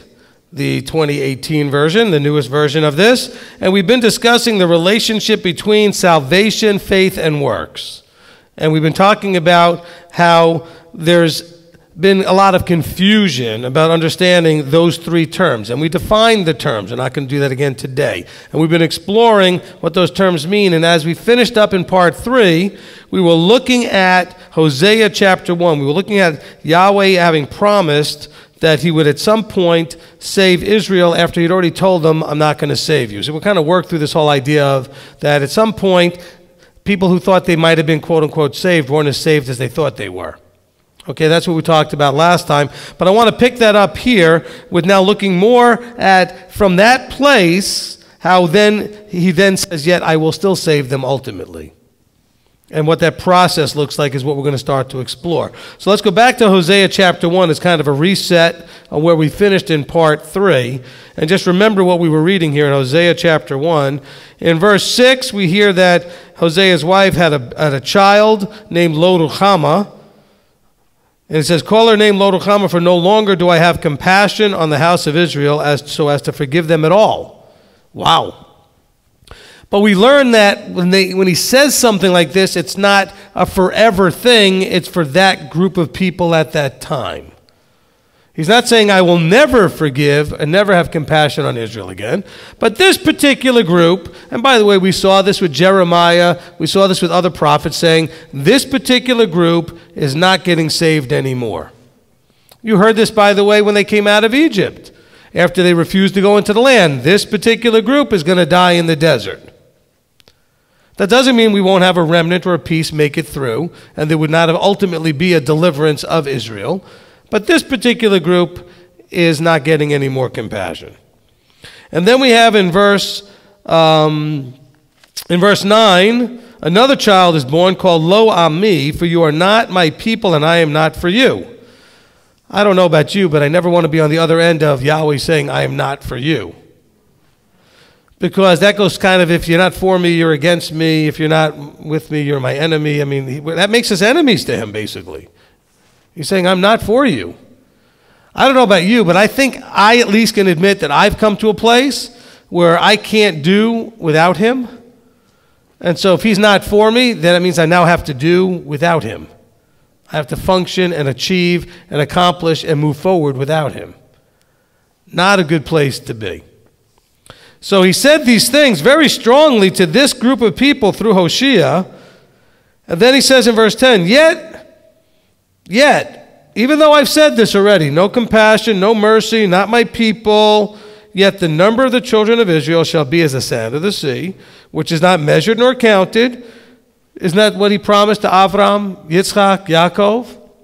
And it shall be in the place where it was said to them, you are not my people, they shall be called, you are the sons of the living El. So there will be a time when that will reverse. What we have to understand is what causes that, what brings that about. Because clearly he said, I'm not saving, I'm not merciful on them anymore, I'm not going to be compassionate on them, they are not my people. That seems pretty well cut off. But yet in that same place, they will be referred to as the children or the sons of the living El. Well, I think part of the solution is in verse 11. And the children of Yehuda and the children of Israel shall be gathered together and appoint for themselves one head, and shall come up out of the earth, and for great is the day of Israel.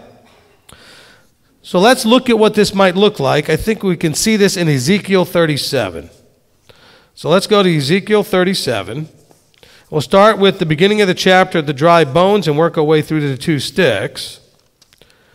And so we're going to spend much of today just in Ezekiel 37. So remember what he said. They're going to appoint for themselves one head. The two houses are going to be brought together. Okay, Judah and Israel will be brought together. He said they will come together.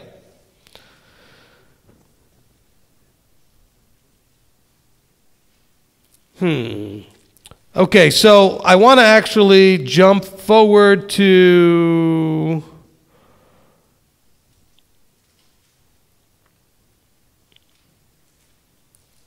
Let's see if I want to be patient or if I want to jump forward. Okay, we'll be patient. Okay, go to chapter 37 and verse 1. Okay, but just keep in mind, we're leading into the end of chapter 37 where he talks much more about this coming under the appointing the one king and coming together under that one king. Okay, we're going to lead into that. Verse 1, the hand of Yahweh was upon me and took me out by the Spirit of Yahweh and set me down in the midst of the valley, and it was filled with bones. And he made me pass among them all around, and see, there was very many on the surface of the valley, and see, they were very dry. These were old, dry bones. And he said to me, Son of man, would these bones live? And I said, O Master Yahweh, you know. Well, that's a good answer. He asked you a question. Well, I don't know, but you know. Again, he said to me, prophesy to these bones, and you shall say to them, O dry bones, hear the word of Yahweh. Okay, so we have taught over and over again what prophecy is.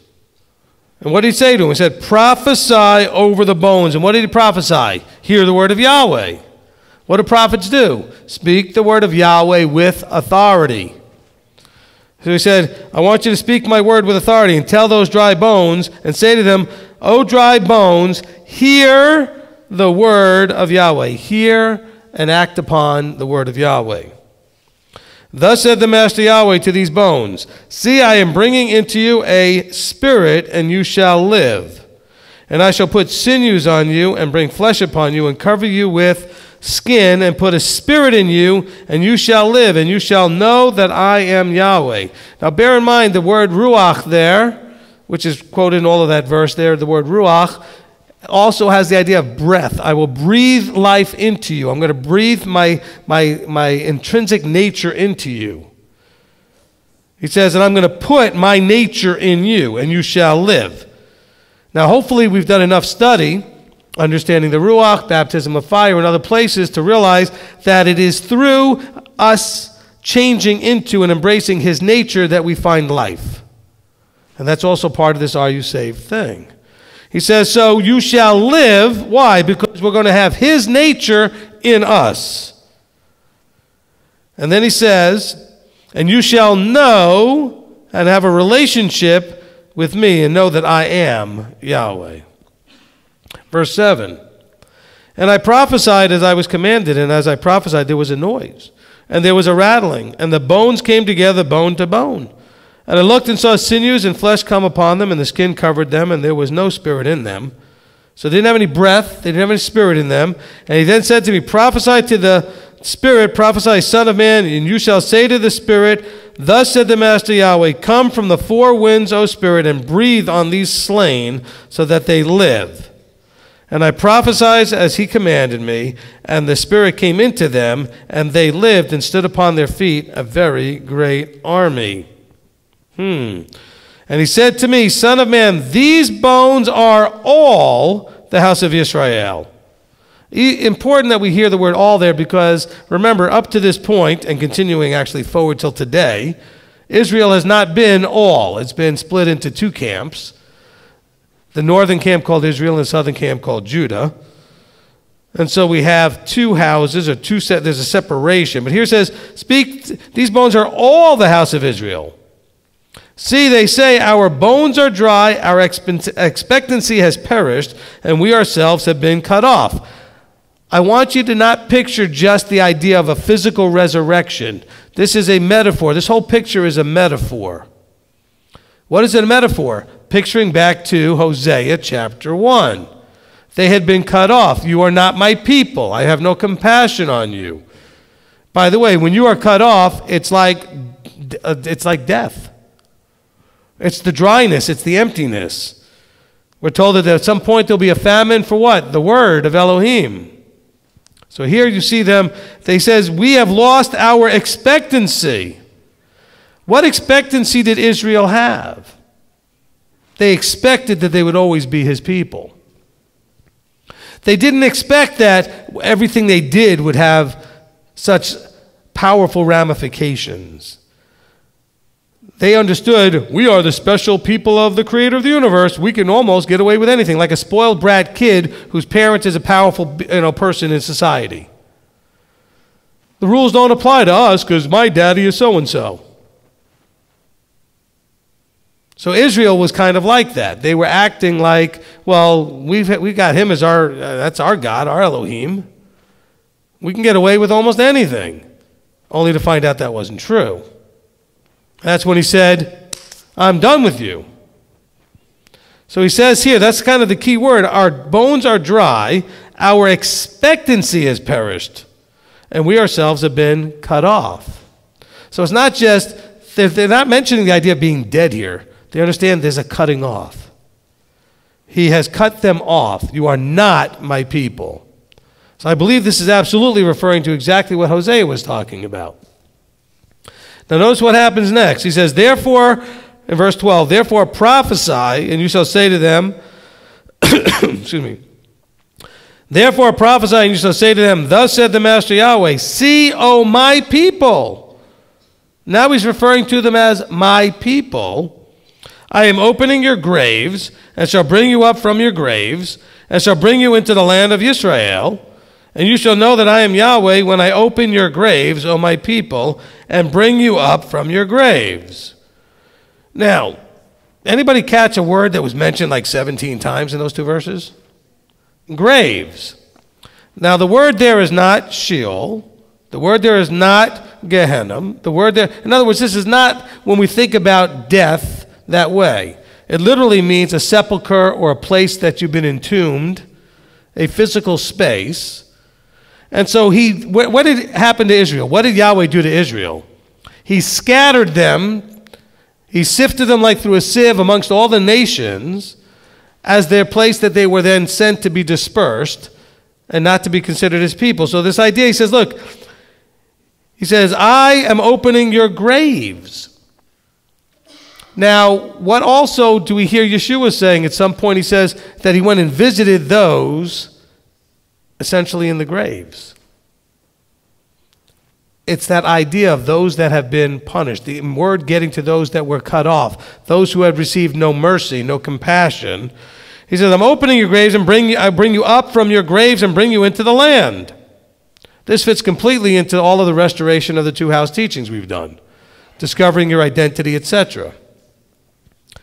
He says, I open up your graves, O my people, and bring you up from your graves, and I shall put my nature, my spirit in you, and you shall live, and I shall settle you in your own land, and you shall know that I, Yahweh, have spoken, and I have done it, declares Yahweh.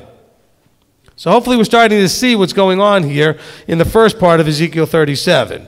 It's describing the state of Israel as a whole nation under the Lo Ruchama Lo Ami. No compassion, not my people. But he's saying here in Ezekiel, but I'm going to fulfill the rest of that chapter. He says, but in the same place, the place where your dead bones are sitting there all dried up, I'm going to put life back in you, and I'm going to refer to you as my people. We see that in verse 13. He says, O my people, I am opening up your graves, O my people. So you can see how this is exactly a parallel. It matches perfectly with what Hosea was saying. Now let's continue, because there's more to what Hosea said, and we see it play out here in the rest of the chapter. Verse 15. And the word of Yahweh came to me, saying, And you, son of man, take a stick for yourself and write on it, for Yehuda and for the children of Israel, his companions. Take another stick and write on it for Yosef, the stick of Ephraim, and for all the house of Israel, his companions. And then bring them together for yourself into one stick, and they shall become one in your hand. Now let's understand what he's talking about here. It says, there's a stick for Yehuda and the children of Israel, his companions. So Yehuda is what? Judah is one of the two houses. And then he says, take another and write on it Yosef, the stick of Ephraim, which represents all the house of Israel. Okay, so when this house is split, the northern kingdom known as Israel also is referred to as Ephraim, also is referred to as Yosef. And so they're just making sure that he's covering all of the bases here of what people may think he's covering. It also, for those who don't know, can be confusing. But if you know how he refers to them, you have Judah always being referred to as Judah, but the northern being referred to sometimes as Yisrael, Yosef, or Ephraim. Because we know that the blessing from Yosef went to Ephraim. So he then represents Yosef. So what's happening here? He says, then you're going to bring the split Israel into one. This is the whole two-house message, what it should be. It's not about there's supposed to be two houses. Okay, Messianic Judaism says there's only one house. Well, there's only supposed to be one house. Problem is you're not recognizing that there's still two. From after Solomon, it was split into two. With Rehoboam and Jeroboam, we got two. And in that split, Yahweh said, this split is of me. This serves my purposes, at least for the short term. Actually, it seems like a pretty long term when you think of how many years it's been. But very short in the bigger picture of things. But ultimately, I'm going to bring them back into one. Isn't that what we read in Hosea? Okay, Hosea said in that verse, let me just kind of pull it back up real quick here so we can read it. Give me 1 second. He said, and the children of Yehuda and the children of Israel shall be gathered together. That's verse 11 of chapter 1. Okay, so they're going to be gathered together. Judah and who? Israel. So what do you see with the two sticks? Exactly that happening. Now let's continue in verse 18. And when the children of your people speak to you, saying, won't you show us what you mean by these? Say to them, thus said the Master Yahweh, see, I am taking the stick of Yosef, which is in the hand of Ephraim, right? Yosef is now represented by Ephraim, and the tribes of Israel, his companions, And I shall give them unto him with the stick of Yehuda, and make them one stick, and they shall be one in my hand. Everybody listening at this point in Ezekiel's day understood the nature of the split, the rift in Israel. That there were two separate kingdoms, two separate houses. And he says, and the sticks on which you write shall be in your hand before their eyes.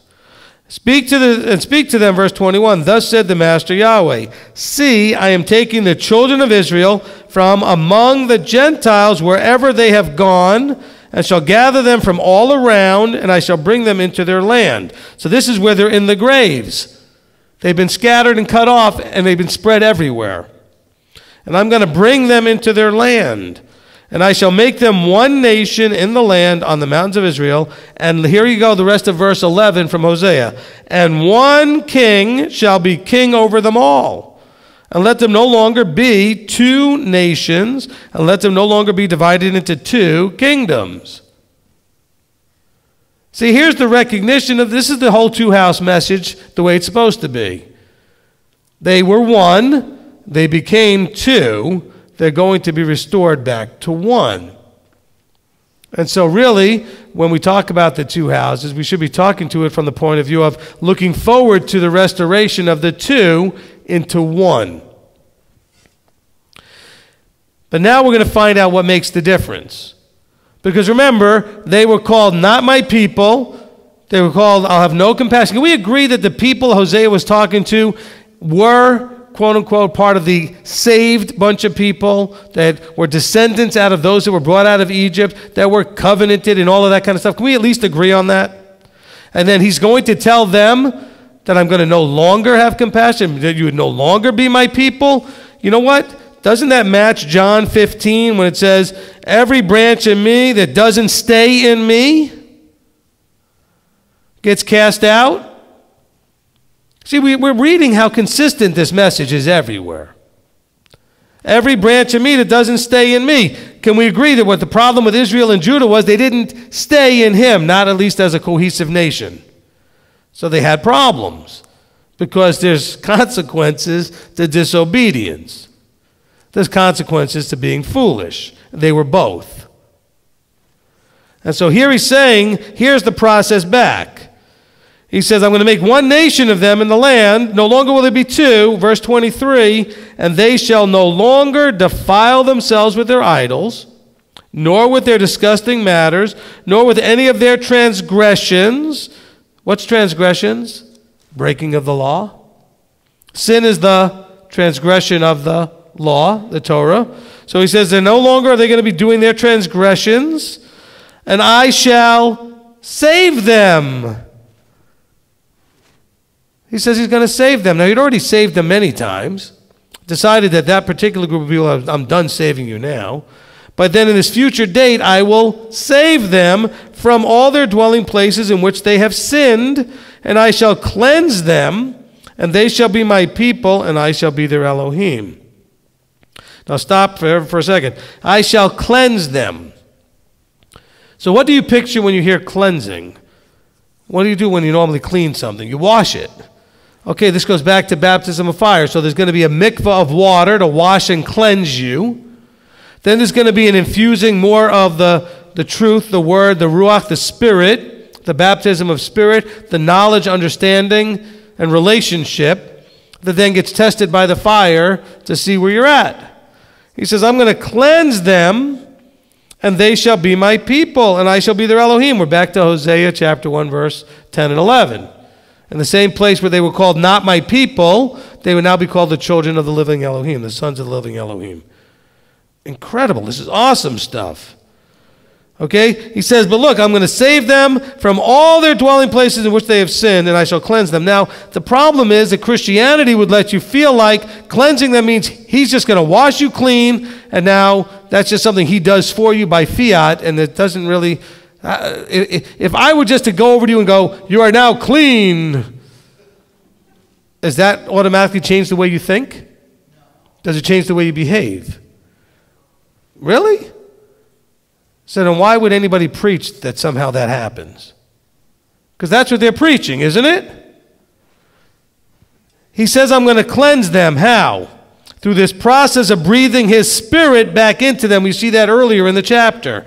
His nature is going to come into them. They're going to learn how to be transformed and conformed into his image. They're going to embrace the Shema, hearing and doing. They can embrace the original covenant. What's the covenant? I speak, you do. That's what Yahweh said to them, right? I speak, you obey. You trust that what I say is going to keep you safe, it's going to bless you, it's going to transform you. So here he says, look, they're no longer going to do these things. Why? Because he's going to put that spirit in them. He's going to teach them how to be like him. And their hearts are going to be ready after all the punishment to embrace that. How many of you, and you don't have to raise your hand, but you can if you want. How many of you, one of the reasons why you are where you are right now and embracing Torah is because you finally got to the place where you realize your way doesn't work? That's what's happening here. Can we see that? Israel wasn't just through a short-term little smack on the hand. Okay, bad boy, bad child. No, they went through what felt like the grave. And all dried up. They said, our expectancy has perished. We don't have any expectancy anymore. We've given up. We've quit on the whole deal. Because after all, we've been cut off for so long. He said, no. I made a promise. And I will bring life back into you. And if you are ready, as you finally gotten to that place where you're done trying to do it your way, and you're ready to do it my way, Yahweh's saying, then I'm more than happy to put flesh back on you and breathe life into you. Because the idea here is the difference is you have to be no longer defiling yourselves with the idols and disgusting matters and your transgressions. He didn't say, I will take it all away from them. He says, they will no longer do things. So just knowing that Yeshua died, was buried, and resurrected, and that his death makes it possible for you to avoid the second death, doesn't change your behavior just by the fact that you know that. He says here, I shall make them one nation, and they shall no longer do these things. They will stop doing By the way, these things that they stop doing, can we agree? They're the reason they got cut off in the first place. So this is the absurdity. And again, Christians are stuck getting lied to with this stuff. The system is making the problem, but they're telling them this ridiculous thing, which all of us bought into to whatever degree at some point, this ridiculous thing that somehow, because of his death, burial, and resurrection, the things that got you in trouble to need that, you can keep doing it and it's not a problem anymore. But that's what they say. You can still eat, you can go keep eating your pork and shellfish and whatever. Keep worshiping on pagan days. There's no sense in any of this. He says they will no longer do these things. By the way, doesn't this also match up with Ezekiel 22, which we read last time? And it said how they were not separating the clean from the unclean. They were not separating out and identifying the Sabbath. They were not understanding what's profane and what's kadosh. See, it's all consistent here. Now listen, back to Hosea 1, it said, and they will appoint for themselves one. Listen to verse 24 here in Ezekiel. And while it says, and my people, I'll go back to verse 23, and they shall be my people, and I be their Elohim, while David, my servant, is king over them. And they shall have one shepherd, and walk in my right rulings, and guard my laws, and shall do them. That's the key. After this change, they're going to not just say, we're saved. They're going to start doing what? They're going to do the covenant. They're going to walk in my right rulings, guard my laws, and do them. That brings us back to Deuteronomy 10:12. And now, Israel, what does Yahweh want from you? To fear him, to walk in all his right rulings, to walk in all his ways. Okay, to love him, to serve him, to guard his commandments. That's your process. It never changed from when Moses said it. It certainly didn't change even before Moses, but Moses is the first one to give it to us and write it down and have it all written for us. He says, so they shall have one shepherd and walk in my right rulings. By the way, how many of us, if we're willing to admit it, have more than one shepherd? We're listening to more than one voice. We're following more than one leadership, more than one guidance. They will have one. The problem with them before is that they were listening to too many. They were picking and choosing whichever one they felt tickled their ear better or whatever it was. He said they're going to have one shepherd, and they shall dwell in the land, verse 25. They shall dwell in the land that I have given to Yaakov my servant, where your fathers dwelt, and they shall dwell in it, they and their children and their children's children, forever. And my servant David be their prince forever. Has that happened yet? Are they in the land yet? Some of them are, not many. Okay, so we're not all in the land, and David is not king. Of course, David here is talking about the descendant of David, David being the metaphor for the Mashiach, the ultimate, great king, Yeshua coming. And I shall make a covenant of peace with them, an everlasting covenant it is with them. And I shall place them and increase them, and I shall place my set-apart place in their midst forever. Now bear in mind as we're going through this here, and I had a long discussion with an organization one time, and there's other places that I will talk about without naming names, but it's easy for people to think that somehow this is talking about an organization. Yahweh makes it really clear. I, and I. I will gather them. I will bring them. I will place them. It doesn't say anything about an organization, a group, or some ministry doing these things. Although there have been out there a few that claimed that they were doing this and want to get everybody to go to the land now. You can go if you want. I'd like to visit. Not interested in living there. Not until after the last war. Because I don't care what anybody says, we need to pray for the peace of Jerusalem. Yes, the one that comes after the war. I'm not praying against what's coming. He says it's coming. I'm not going to argue with him. Go read that psalm. That psalm is not talking about the Jerusalem that we have today. Okay, people don't read the psalm. Well, it says we're supposed to pray for the peace of Jerusalem. Go read what it says. We are not understanding what it's talking about the way people want to respond to that whole pray for the peace of Jerusalem thing. And so we should be very careful that we understand the context of that whole psalm. Let's see. All right, I'm not going to go there now. But are we starting to see how Hosea was saying the same thing Ezekiel saying in Ezekiel 37? Okay, now he says, remember, he says, and I will save them. I mean the people that have already been saved, and then they were cut off, and then they were saved, and then they were cut off? Saved is not a status.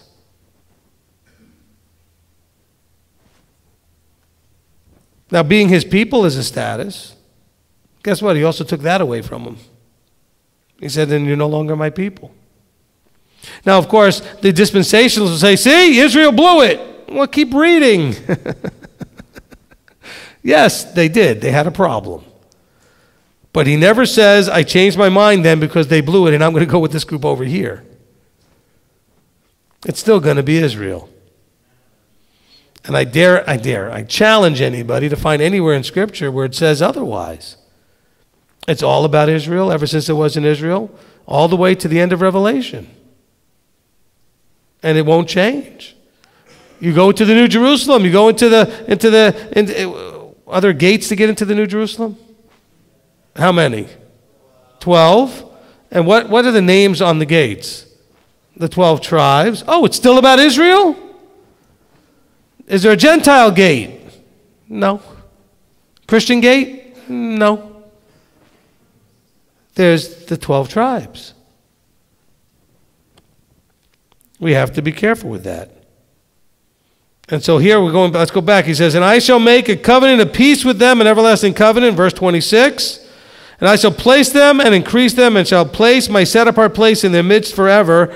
And my dwelling place shall be over them, and I shall be their Elohim, and they shall be my people. Listen to the last verse here. And the Gentiles shall know that I, Yahweh, am setting Israel apart when my set-apart place is in their midst forever. So this includes the millennium when they're still Gentiles. This isn't quite going into the kingdom element yet. The way some people get mad, I refer to the millennium and then the kingdom. Well, because the verse is like, well, the kingdom of Elohim is at hand and all the other stuff. The way I call the 1,000 years and then the forever, I use the phrase millennium and then kingdom. That's just the way I refer to it, okay? Don't get confused. But this is before the forever. It says, however, it will continue into the forever.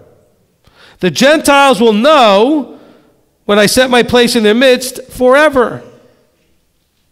So there's coming a time where he will no longer say, you're not my people. But he's hoping, well, he knows, that they'll get it at some point. They'll start to actually realize and receive and accept that my way doesn't work. Our way does not work. And so we can then choose what? His way. When we start to realize his way does work. It always has. It always did. And it still does and always will. And that's the difference, okay? That is the difference. So you have Hosea telling us about them being the saved people. We're told, I'm not going to have compassion on you anymore. Oh, well, but that, Rabbi, that was before there was the New Testament and before Yeshua. Nothing changed. It had to happen. But everybody before and after gets affected the same by what happened in the middle where he was.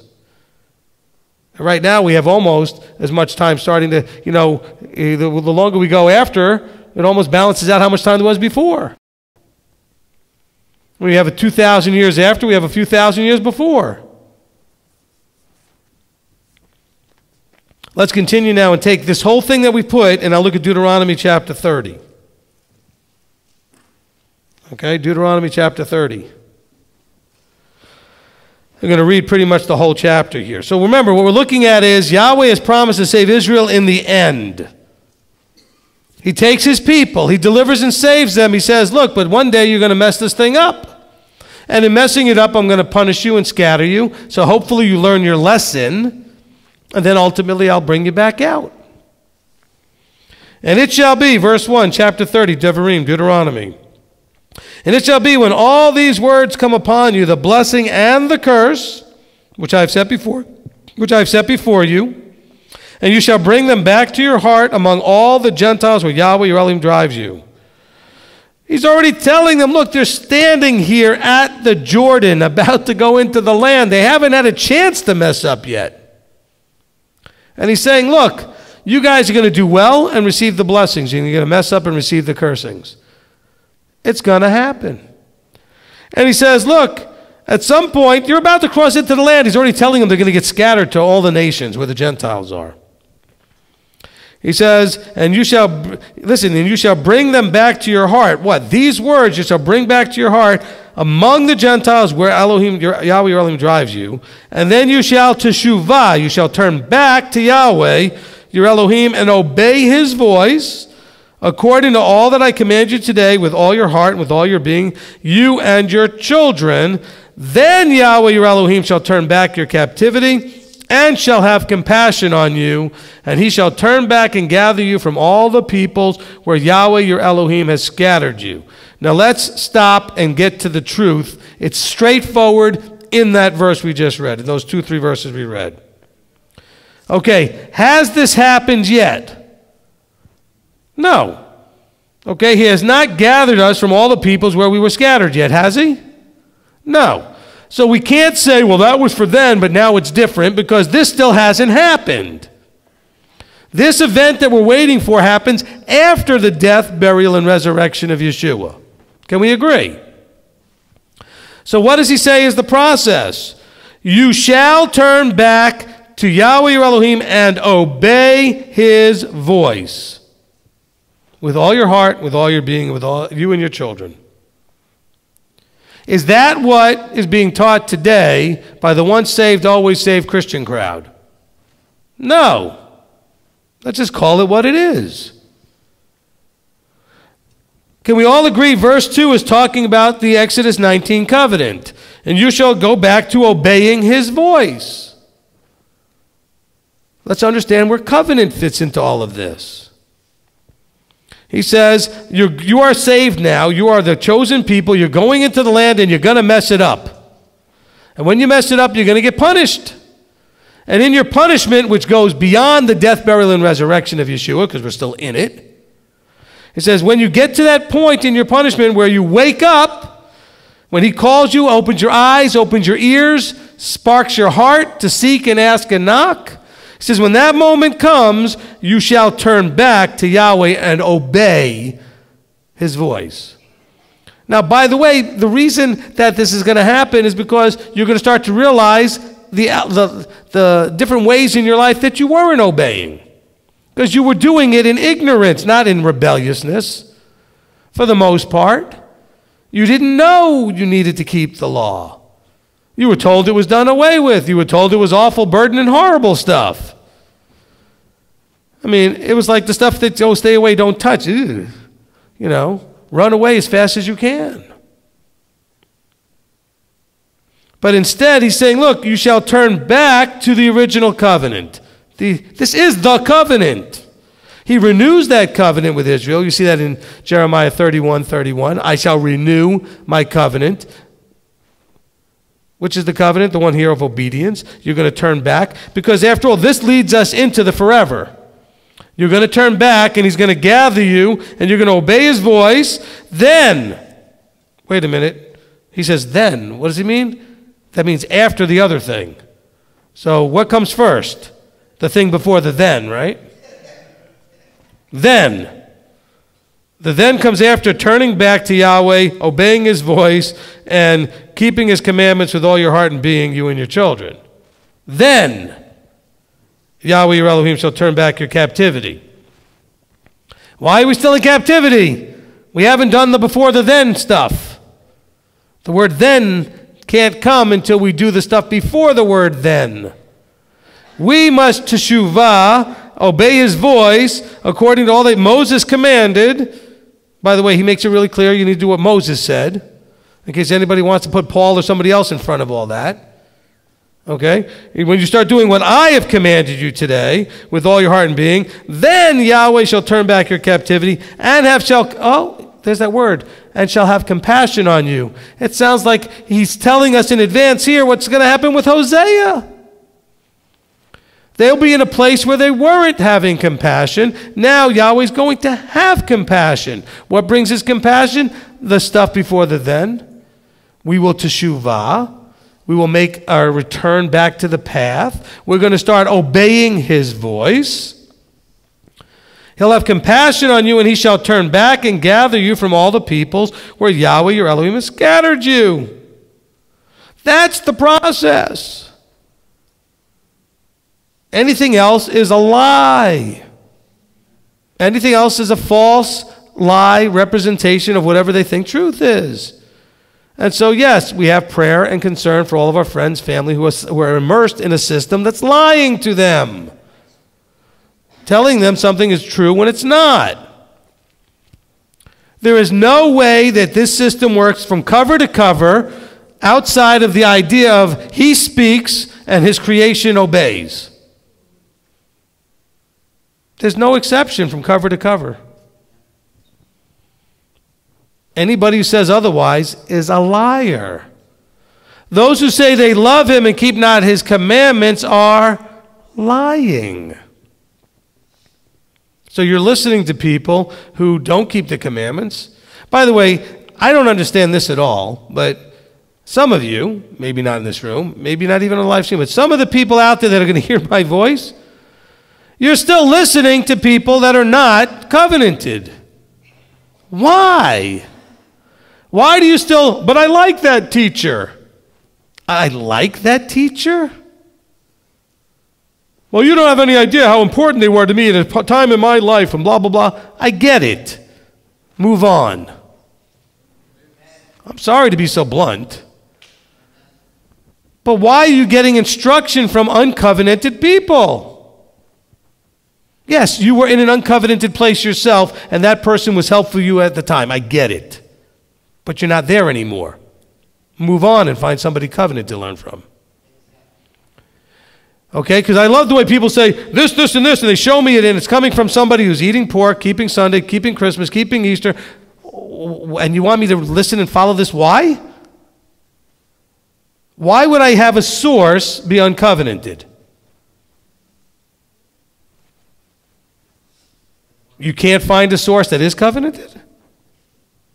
Oh, but they're awesome. They're not awesome. They're talented.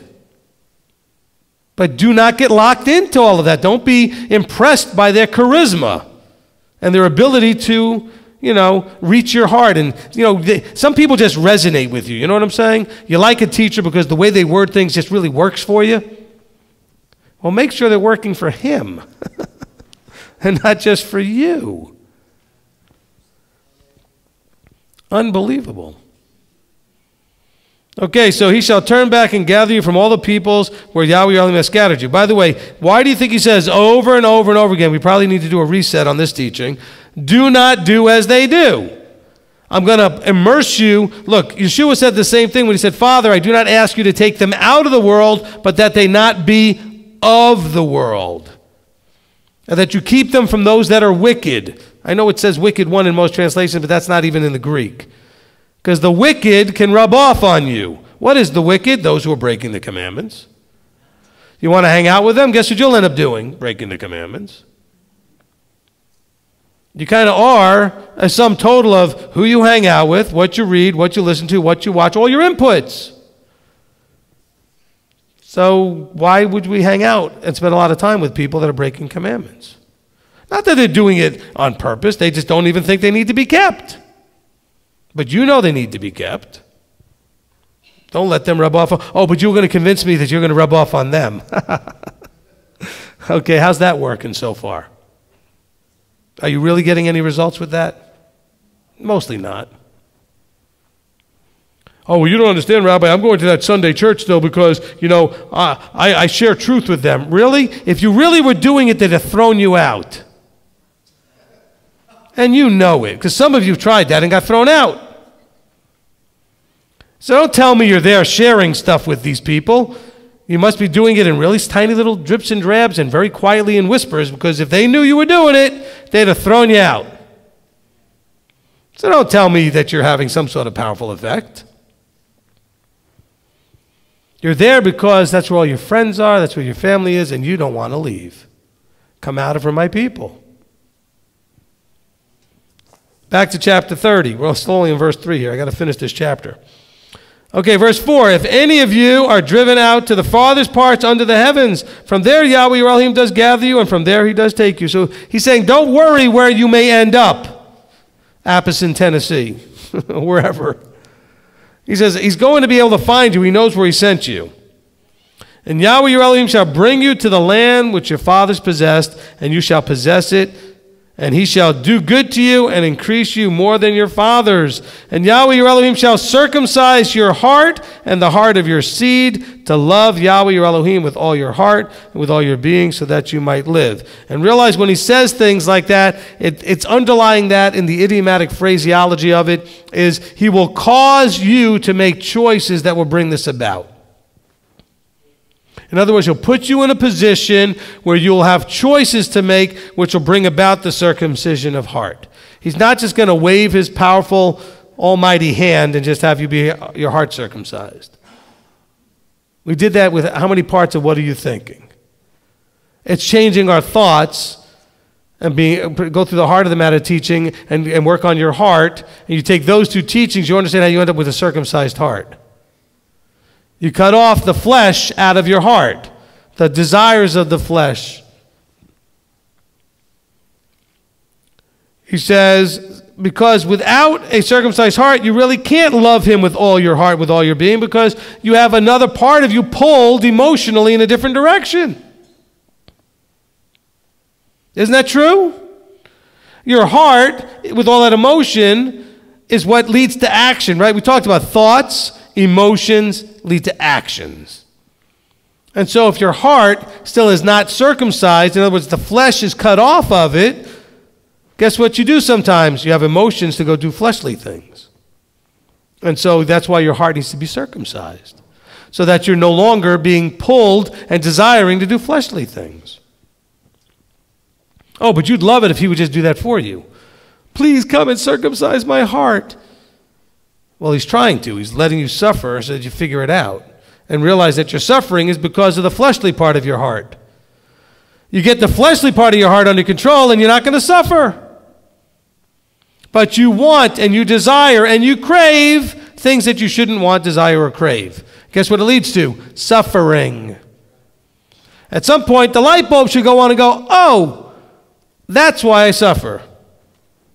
Because I want and crave and desire the wrong things. So my wrong things that I desire lead to wrong actions being bad results. It's reaping and sowing. It's that causative thing. Remember we talked about that, of course, after wrong actions, what happens? Become bad habits. What do bad habits lead you to? A destiny you really didn't want. You end up in a place you didn't hope to go. And then you act all surprised when you get there. That makes him laugh. Parents do this with children. We tell them not to do certain things. We tell them what's going to happen if they do it. Then they do it. And they act shocked when it goes exactly the way we said it would. I can't believe it broke and whatever. And you're like, I told you it would.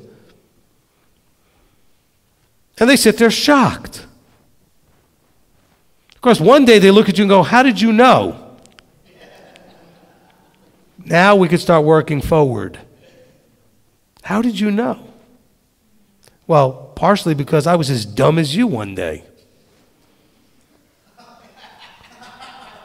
And after doing those dumb things long enough, I realized that doing it my way without guidance and instruction from somebody wiser is dumb. It doesn't yield good fruit. All right, let's continue. Where am I? Let's see. Verse 7. And Yahweh your Elohim shall put all these curses on your enemies and on those who hate you and persecute you. And you shall turn back. Again, listen to what he's saying. This is now at least the second time in this chapter. You're going to turn back and obey the voice and do all his commands, which I command you today. Can we still again agree? We're still in that future time that we haven't gotten to yet. If this is talking about a future time, in that future time, obeying the voice of Yahweh and the commandments that Moses shared from Yahweh is the key. Is there any argument? It's the key right here. Oh no, it's been done away with and nailed to the cross. Really? This is talking about events that happen after the cross, after the death, burial, and resurrection. Again, the key is you shall turn back and obey the voice and do all his commands that I command you today. And Yahweh your Elohim shall make you have excess in all the works of your hand, in the fruit of your body, the fruit of your livestock, in the fruit of the ground for good. For Yahweh turns back to rejoice over you for good as he rejoiced over your fathers. If, you know, how many of you were sold the unconditional blah, blah, blah when you were in church? Anybody told there was an if?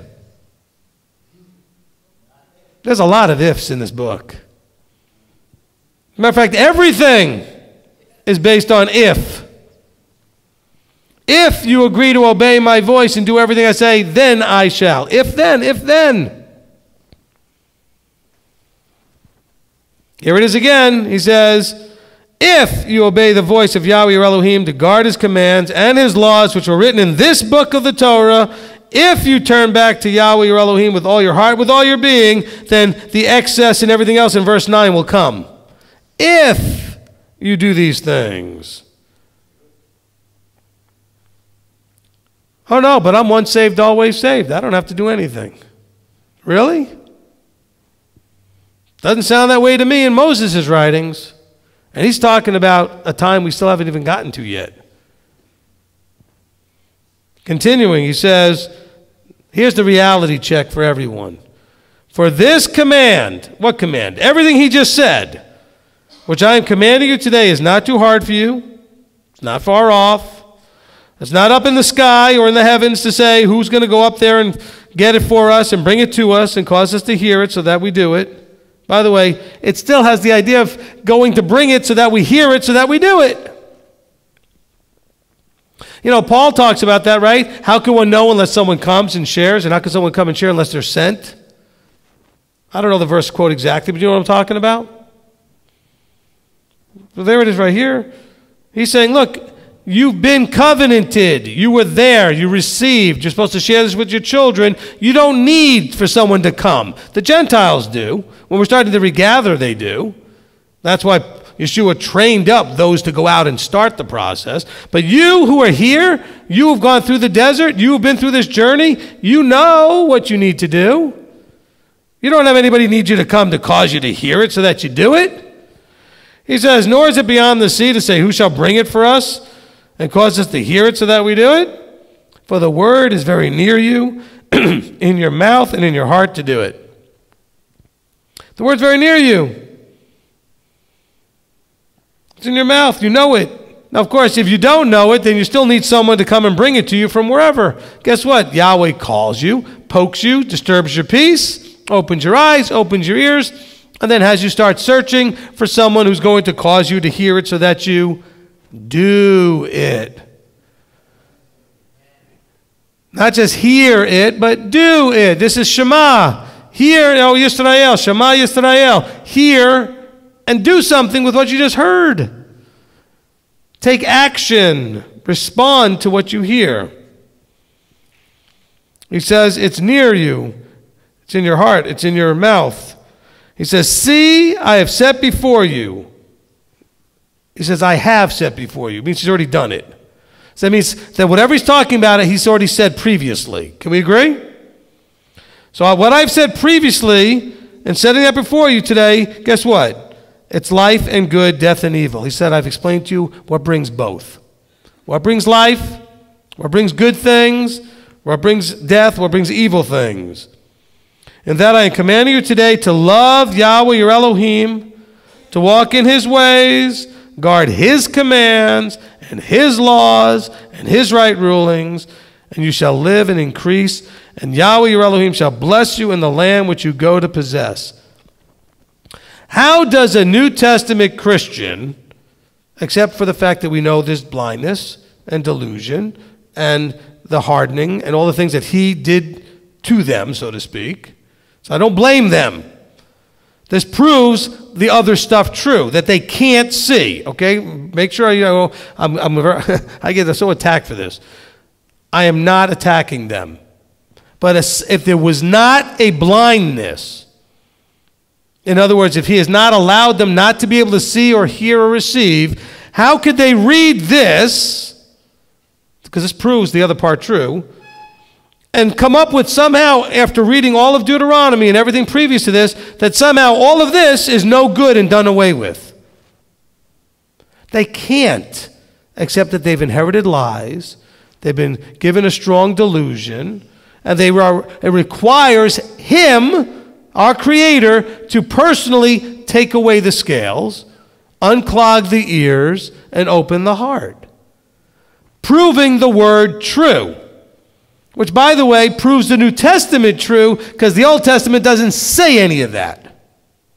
So some of you have friends or personally may be struggling with some of the problems with the New Testament and maybe thinking about running into Judaism. Well, guess what? This proves your New Testament true, because the only place it says it's in the New Testament, and you've experienced it and know it's true.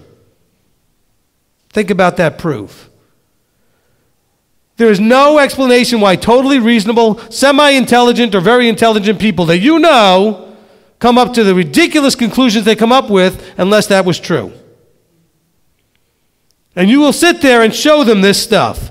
How could Yahweh be so adamant about obedience? Look, he didn't just say, do what I say. He says, my commandments, my laws, my right rulings. I mean, he breaks it down to every single detail, only to have it all go whoosh.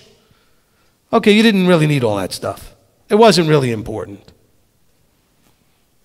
That's ridiculous. The only way your friends and family members can't see this is because they can't see it, not because they won't. So don't blame them.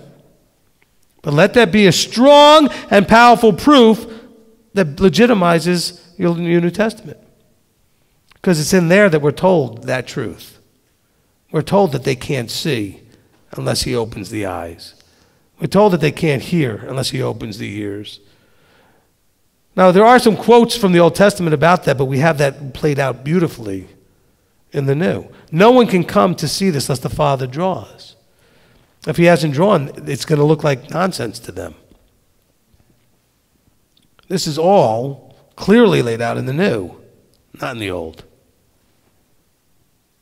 And we see it play out perfectly and consistently with everybody else we know. They're not stubborn. They're not stupid. They just have not had it happen to them what happened to you yet. So don't pick on them. All of what I said is all directed towards a system that has them trapped. Not their fault. You were there too. It wasn't your fault either. Just understand that as we go through this. So continuing here, he says, look, he says, see, I set before you today life and good, death and evil, and I'm commanding you today to love Yahweh your Elohim, walk in his ways, guard his commands, his laws, his right rulings, and you shall live and increase, and Yahweh your Elohim shall bless you in the land which you go to possess. But if, oh, there's that word if again. If your heart turns away, every branch in me that doesn't stay in me, you think Yeshua knew the Old Testament? He's the one telling Moses what to say.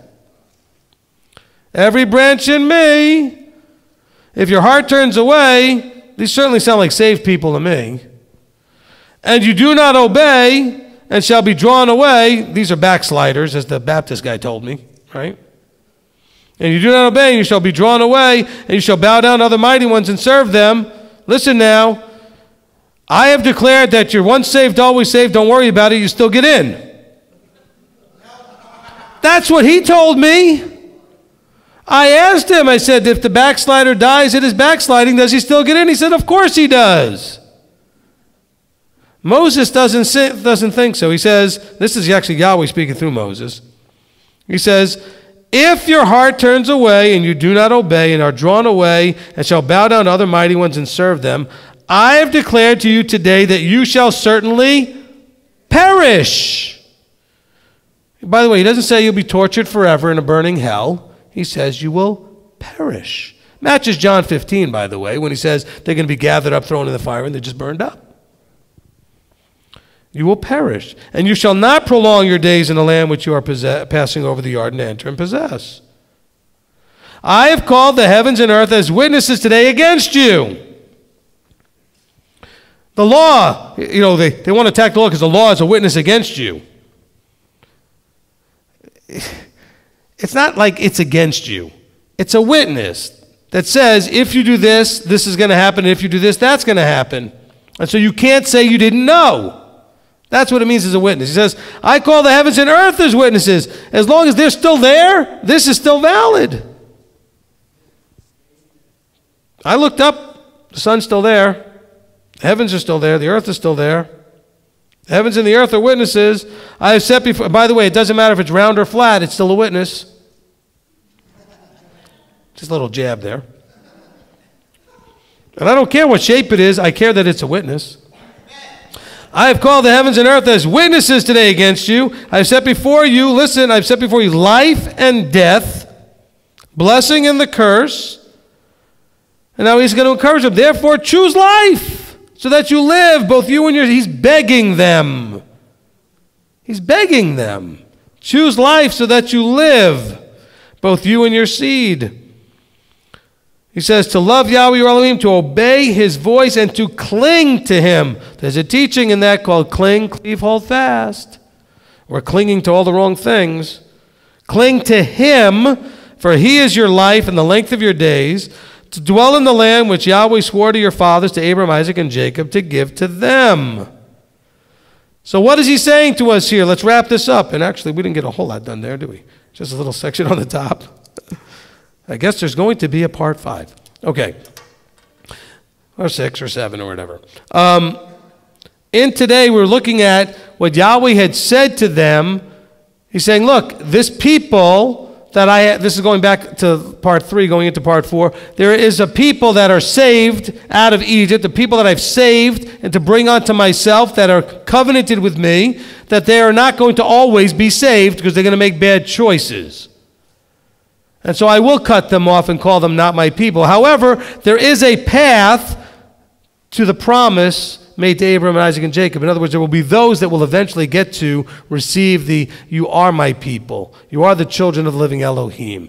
But the process is explained. It was explained in Hosea, it's explained in Ezekiel, explained in Deuteronomy, explained everywhere. It's about teshuvah. When you turn back, okay, turn back from what? From doing it your way to doing it his way. Turn back from going the wrong direction to the right direction. When you turn back, have you ever been going any place and you had to turn back? Sometimes it's because what? You forgot something maybe, you had to go back and get it? Or you realized you made a wrong turn, so you have to turn back, get back to where you made the wrong turn and go a different way? You realize there's something wrong with where you're going, and so you stop. Oh, by the way, that's probably the first important thing. Stop! Stop what you're doing, stop where you're going, because you're not going to turn back going full speed ahead. You're going to basically just like screech and crash and, whatever. You have to stop first. And once you stop, you can turn and go the other way. So stop what you're doing. Stop going the wrong way. And if you're not sure, stop anyway and reevaluate. Take a time out. Take a pause. And say, okay, am I going the right way? Have you ever been going someplace and stopped and realized you actually were going the right way, but other times you stopped and paused and realized you weren't, but it was good that you stopped and got your bearings and looked something up or checked your GPS or whatever it was or called somebody just to make sure that you're going the right way? Sometimes you were, sometimes you weren't. But it was good to stop. So stop and check out what's going on in your life and see, are you going the right way? If not, turn around and get back on the path in the areas of your life that you're still struggling with. Because he lays that out for us. This is the process. And this process does not change all of a sudden at the death, burial, and resurrection. That's a piece of this process. What did the death, burial, and resurrection do? It made this process have value. Did we catch that? Without the death, burial, and resurrection, this process really doesn't do anything anyway. Except maybe it affects some of your in the here and now blessings and cursings. But ultimately, in the big picture sense of it, sin requires death. You've all sinned, the death penalty's there. So his death, burial, and resurrection makes this process have value in the ultimate sense of it. Of course, if you take his death, burial, and resurrection and use it as an excuse for licentiousness or license to break commandments because you've now been told and you bought into the idea that they were done away with, then it makes his death, burial, and resurrection of no use whatsoever and have no value. Are we getting this? And hopefully this will make some sense for everyone. Let's pray. Avinu Malkeinu, our Father, our King, Father, we come before you. And Father, we want to understand salvation. We want to understand what it is that you've laid out in your plan and how salvation plays into it and where Yeshua's part in this is as far as the death, burial, and resurrection and where our faith comes into us in our works. By the way, we just looked at throughout this whole thing, all those ifs says the salvation is linked to what? Our faith and belief to do the works. If you obey, why would you obey? Because you have faith that it'll bring the results. Moses promised us life and death, blessing and cursing is based on our faith in that we make our choices to do the works that ultimately brings the salvation or not. Hopefully we get that. Father, help us to get that. Help us to receive that. Help us to understand what it means when you lay out these things in your word to turn back, to teshuvah, that's predicated on our getting our hearts right, making the right choices, desiring with all of our heart and being that covenant of obedience. Father, this is a very hard thing for us to do in a society that has been marketed to and just oppressed with this relentless, the law is done away with. All you need to do is believe the Messiah lives and that he died and was resurrected and now he's alive. And that there's no need to do. And so that's where we get away from me, you workers of lawlessness. I didn't know you. I didn't have a relationship. We want a relationship with you. We understand that relationship is based on obedience and submission and trust and faith in that obedience to bring the blessings and the life you've promised us. So, Father, help us to receive that and stop fighting it and struggling and debating it and arguing with it and everything else. Just let us yield to you and get out of the way. Father, we love you, we thank you, we praise you, giving you all glory and all honor as we ask that you would help us to take from today whatever we needed to add it into our lives, to correct whatever needs to be corrected as we walk forward in the transformation process of becoming more and more like Yeshua. And so, Father, it's in his name, in Yeshua our Messiah's name, that we pray. Amen. Amen. Amen. All right, so hopefully we're getting a little bit more and a little bit more, heading in the right direction with this thing. This whole thing is really, very vital because it has to do with our drive, our motivation. How you see this whole salvation, faith, works things, it absolutely is the fuel that drives you in whatever direction you go. The more you understand obedience, the more you're driven to obey. The more you understand once saved, always saved, the less you're driven to obey. So how you see salvation affects your drive, your motivation. Can we agree on that? Okay? It's the fuel. Now, the more that your faith gets involved, that affects how strong that fuel is going to be effectively. You have a lot of faith, you got that belief, you understand the concept, guess what comes out of that? Tremendous amount of works. Because the works are the evidence of the other two. That's as simple as it gets. All right, so this is the afterburn. If you raise your hand, Daweed's got a mic. Who's got the mic? Yeah, Daweed's got a mic. He'll bring it around. And then if you're on live stream, Robert will write down your comments or questions. And we're going to begin with Shira. Two things. First of all, it came to me about the parable that Yeshua said on the pearl of great price.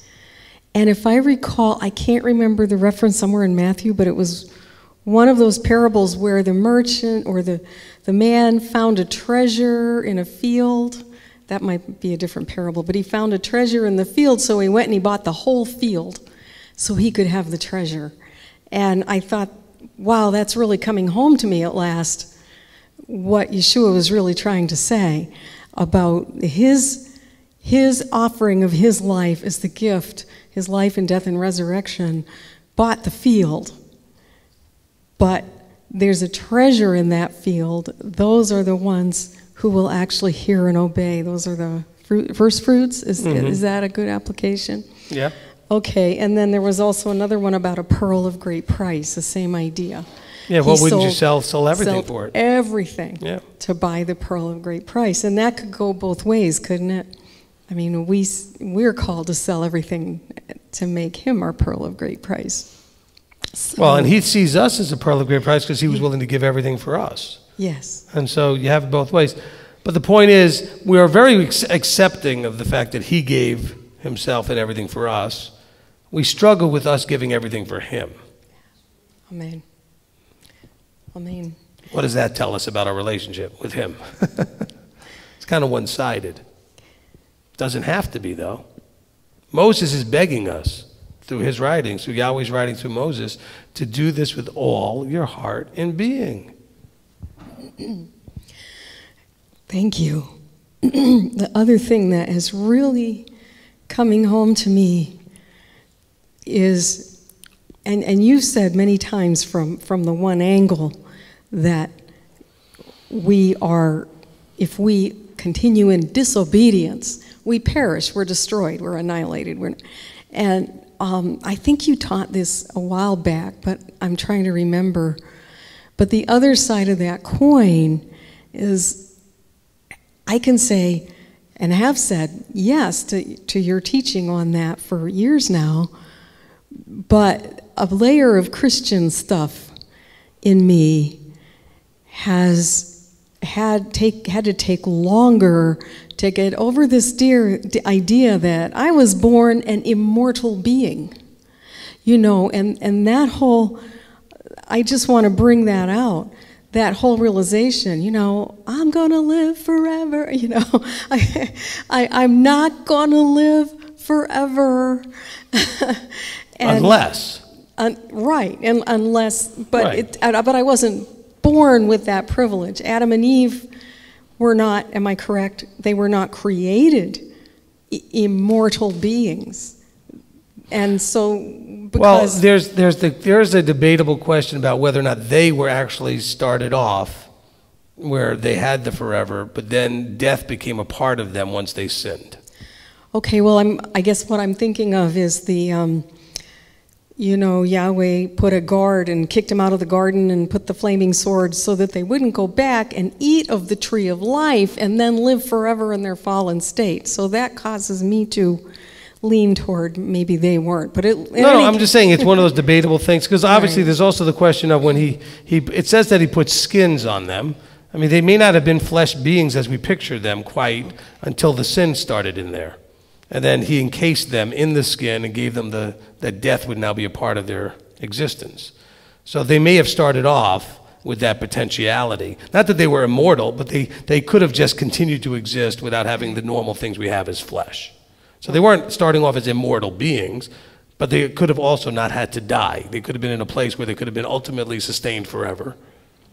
Okay? And so then the sin brings in that need for death. So no, they were never started off as immortal, but they did have the potential to not die.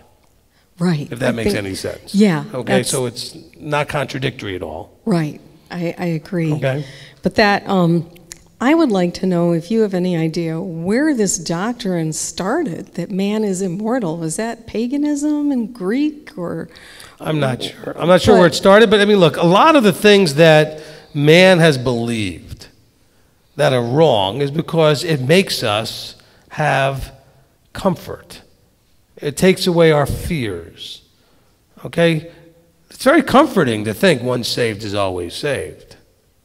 It's very comforting to believe in eternal security. The teacher out there that attacks me for this teaching, you guys all know who it is, sat in my kitchen, talked to me about this teaching briefly, and said this was the most depressing teaching he's ever heard because it took away eternal security and those guarantees. It's not meant to be depressing. We already live in a depressed place. We live in a really, to be blunt, a really crappy world. And it's not getting any better. And he gives us hope of a better place. See, they're looking at it backwards. All right? It's already awful and going quickly down the tubes. And there's a way out, as opposed to some sort of guarantee that you have eternal security and nothing you do matters. Why would you want to be in a world where everybody that gets in because they don't have to do anything, they don't have to change, they just have to have a belief. I believe that the Messiah died and was resurrected and is sitting at the right hand. That's all they have to believe. Make that confession and you're in. They need that security because they have no intention of obedience. And I know this to a fact of some of the people that have attacked this teaching, that they're very much, if the boss calls, they go to work on a holy day or Shabbat. If they do things that they shouldn't do, and they need to know that it doesn't matter. So I know where these beliefs come from, but not necessarily who started them. They come from our need to feel comforted in the things we're afraid of. We're afraid of death. We're afraid of, that's why you have the use by the Catholic Church and then by the other churches of this whole burning in hell forever torture thing, because they needed to ramp up the fear. to get people to run into, because they didn't have a way to give them, people should be coming to this because of what it offers, not because they're running away from something. Okay, but the church started with mostly trying to fear people into it because they didn't understand what they had their hands on. You know why? Because they refused to understand the Torah part of it, the Hebraic part of it. They want to embrace everything through a Greek pagan sort of mindset. And so they just didn't know what to run towards. They were running away.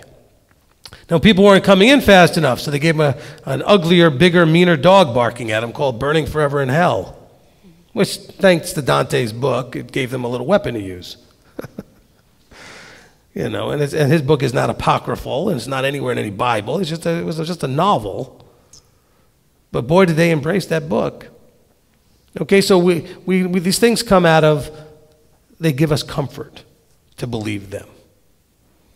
So the fear of Yahweh is so much greater in me, knowing that I'm not mortal, that I have to run this race with everything in me.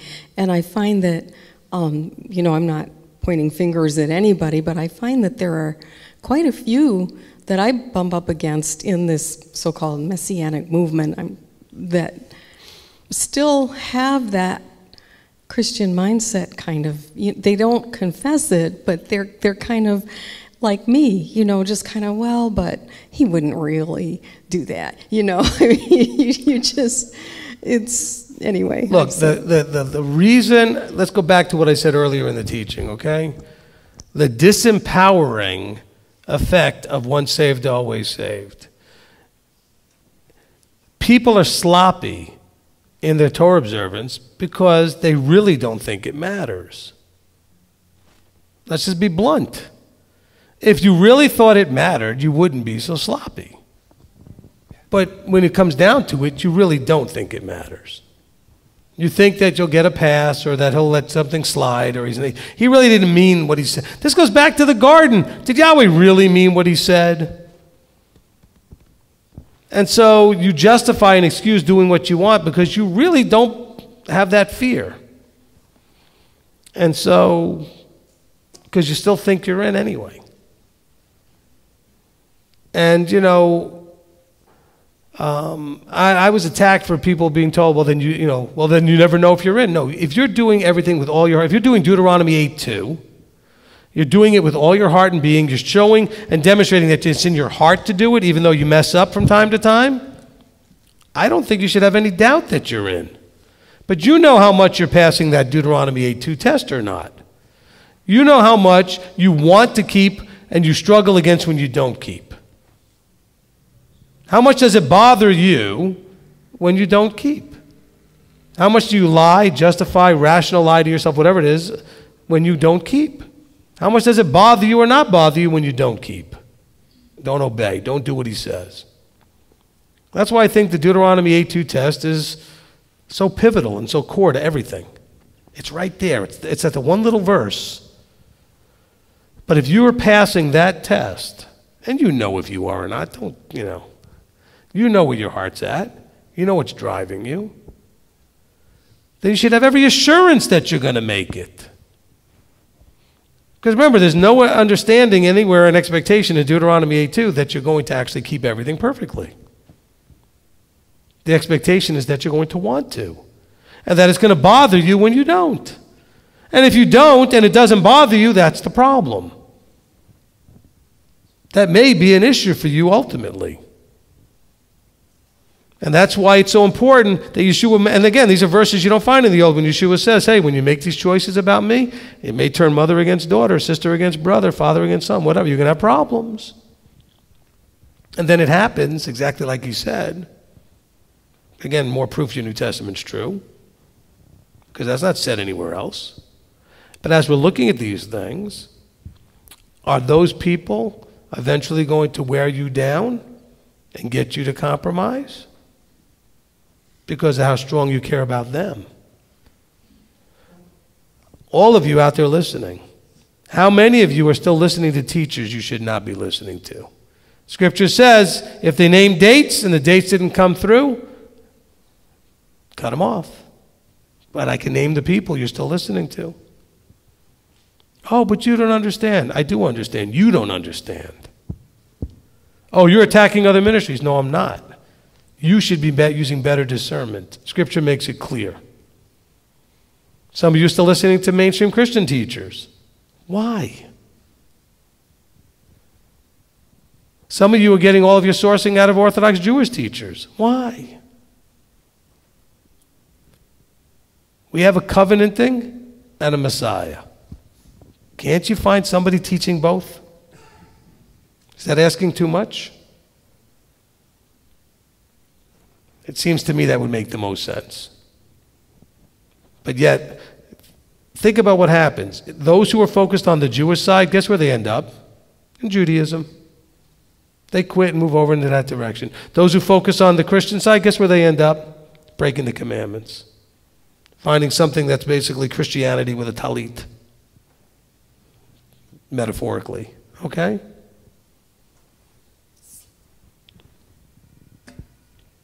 I've had people leave here because we weren't Christian enough. Sorry, it wasn't the place for them, I guess. I'm actually upset that they even might have thought there was any Christian thing in here at all. It wasn't Christian enough. There shouldn't have been any Christian anything in here. This is not Judaism, and it's not Christianity. This is Torah observant Israel. We're not interested in either side of that equation. We understand what's going on both sides, but we're going to be here in the middle in the water with Yeshua. Okay? If you want to play on either riverbank, you're welcome to. You're working out your own salvation. You can play on the Christianity side, you can play on the Judaism side. Yeshua's in the water. This is a metaphor my friend Curtis uses. I like the metaphor. And some of you skip the water and jump right from one riverbank into the other one. Jews go over to Christianity, Christians go into Judaism. Yeshua's in the water in the middle. And by the way, that water isn't just like stagnant water. It's moving pretty good. You get in that water, it can be a little rough. You got to maintain your balance. You got to get your ground. And keep your eyes focused on him. Didn't we remember Kepha walking out on that water? As soon as he took his eyes off Yeshua, what happened? Right in. We take our eyes off of him often. And we find excuse to do all kinds of dumb things. Anyway, so hopefully that helped a lot. Thank you for your comment, Shira. Okay, Frederick.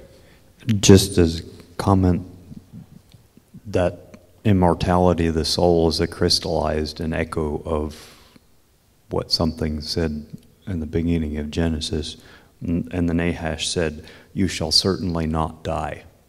And that has been reiterated and repeated, and the concept spread everywhere. Right, the Nachash being the snake before, whatever it was, said, "And you shall certainly not die." Look, and that was a lie coming from the snake, the serpent, not from Yahweh, saying that you'll certainly not die. By the way, there is a part 4, if we ever get to it, of the Millennium Kingdom, that I call killing the immortal soul. The word that's usually translated for soul is nephesh.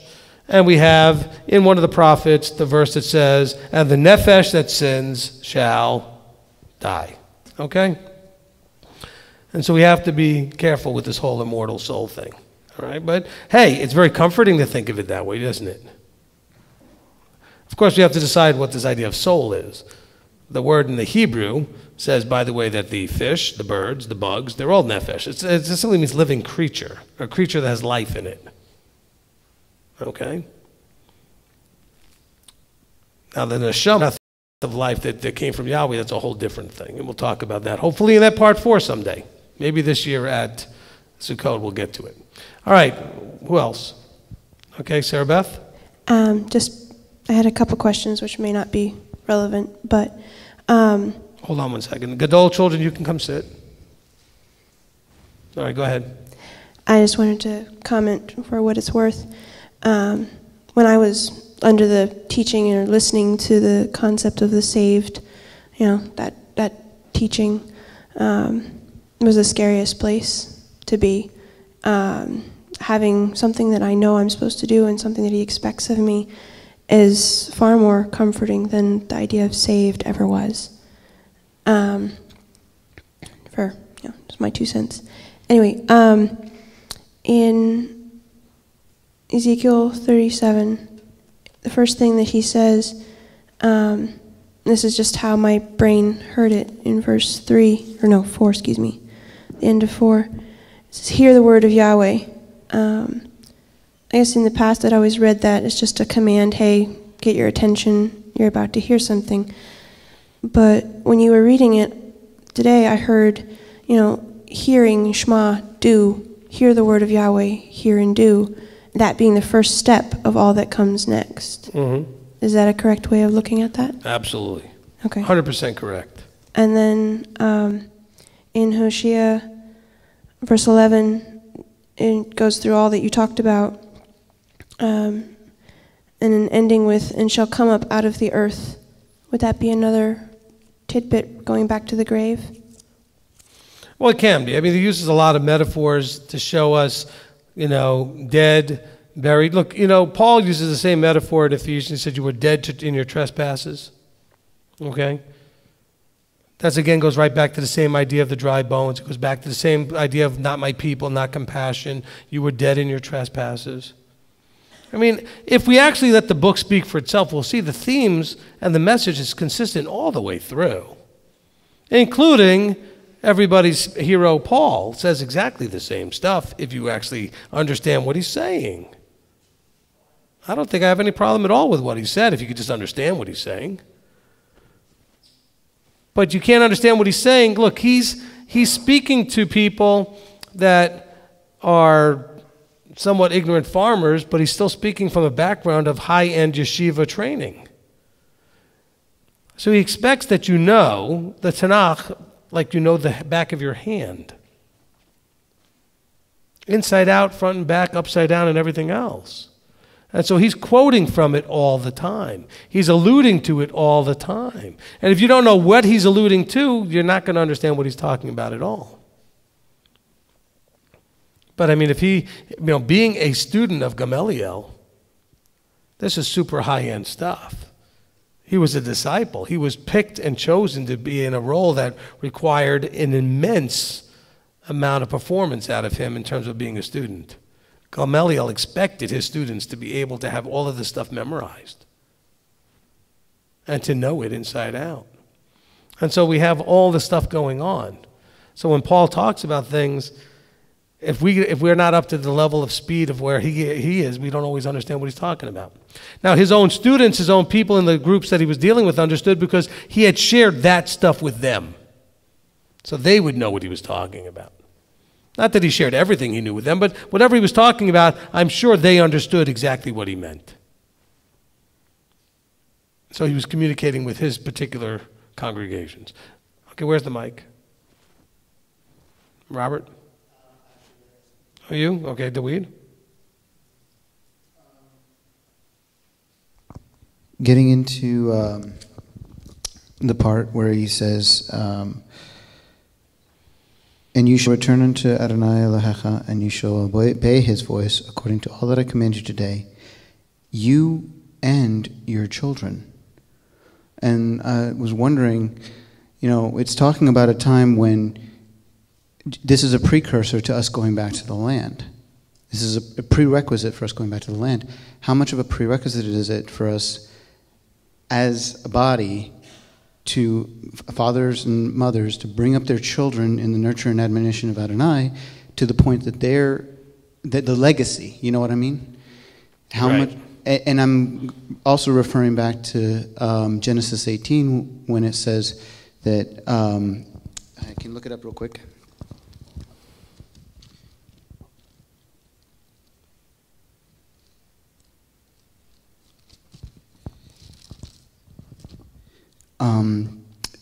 It says,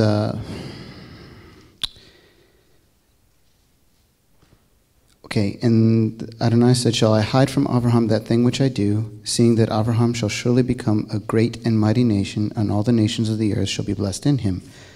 And why does he say this? He says, for I know him, that he will command his children and his household after him to keep the way of Adonai, to do justice and judgment, that Adonai may bring upon Abraham that which he has spoken of him. So those two combined seem to say that the legacy we leave behind in our children is extremely important.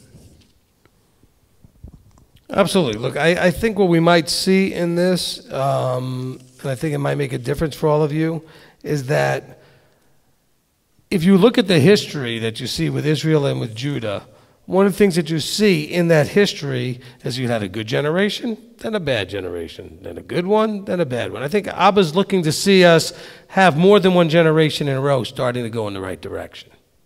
So teach it to your children and let us see that it's actually going more than just one layer deep.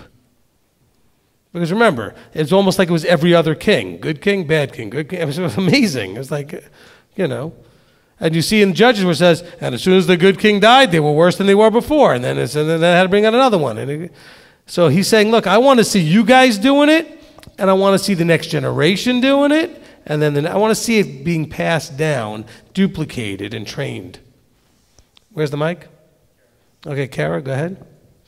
I just have a quick question about what you were talking about before, about like, it's kind of like you're going down this path really fast, and I think it had something to do with teshuvah, but you said the first thing you have to do is to stop. Like, don't try to just make changes on the fly and, you know, try to just make everything happen at one time. You have to just, whatever you're doing in your life, to completely stop. Is that, I guess what my question is that what you were talking about then is in regards to teshuvah? Like, because I feel like it can also apply to if you don't really know what you're doing and why you're doing it, kind of like the idea of identity foreclosure. Like sometimes people just kind of just jump into something, or they just stay where they are. They never question anything, they never doubt anything, they never make it their own, they never actually stop. They're just speeding through life, and before they know it, they've lived this life, but they've never really questioned things. Could that concept also apply to that? Absolutely. And what we're seeing is that the missing element here is having someone to guide. So slow down, take a pause, reassess, and get counsel. Okay?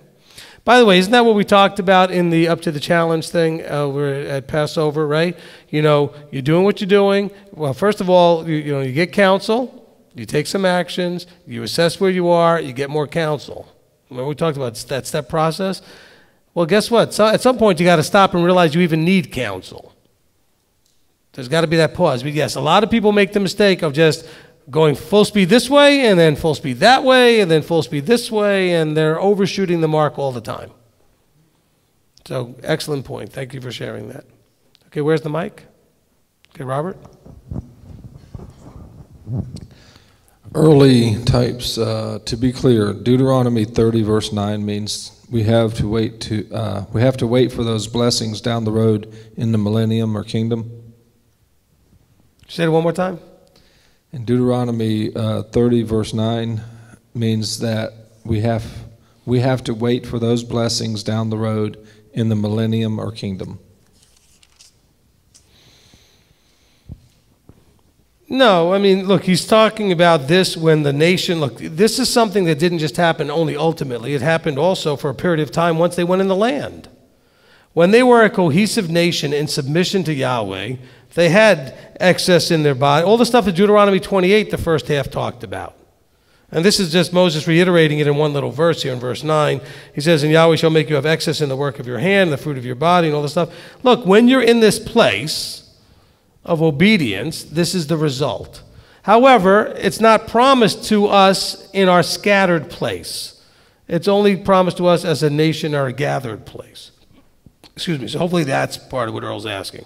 So no, let's get away from the whole Christian, I'm standing on the promises. You should stand on the promises, but just be careful which promises actually are for you. Not every promise in this book is actually for you. Or if it is for you, it may not be under the current circumstances. It may be for you under other circumstances. Mostly what you see going on in Deuteronomy, when it talks about the blessing and cursings, it's talking about when the nation as a nation behaved well or behaved poorly. Now, consequences of that national behavior led to the scattering. And so that's why we are now called that we're the nation in dispersion. We're in the diaspora. And so the dispersed Israelites are suffering still through the cursings. And so, yes, as we're making teshuvah, he's going to give us a little tastes of the blessings to encourage us to keep going.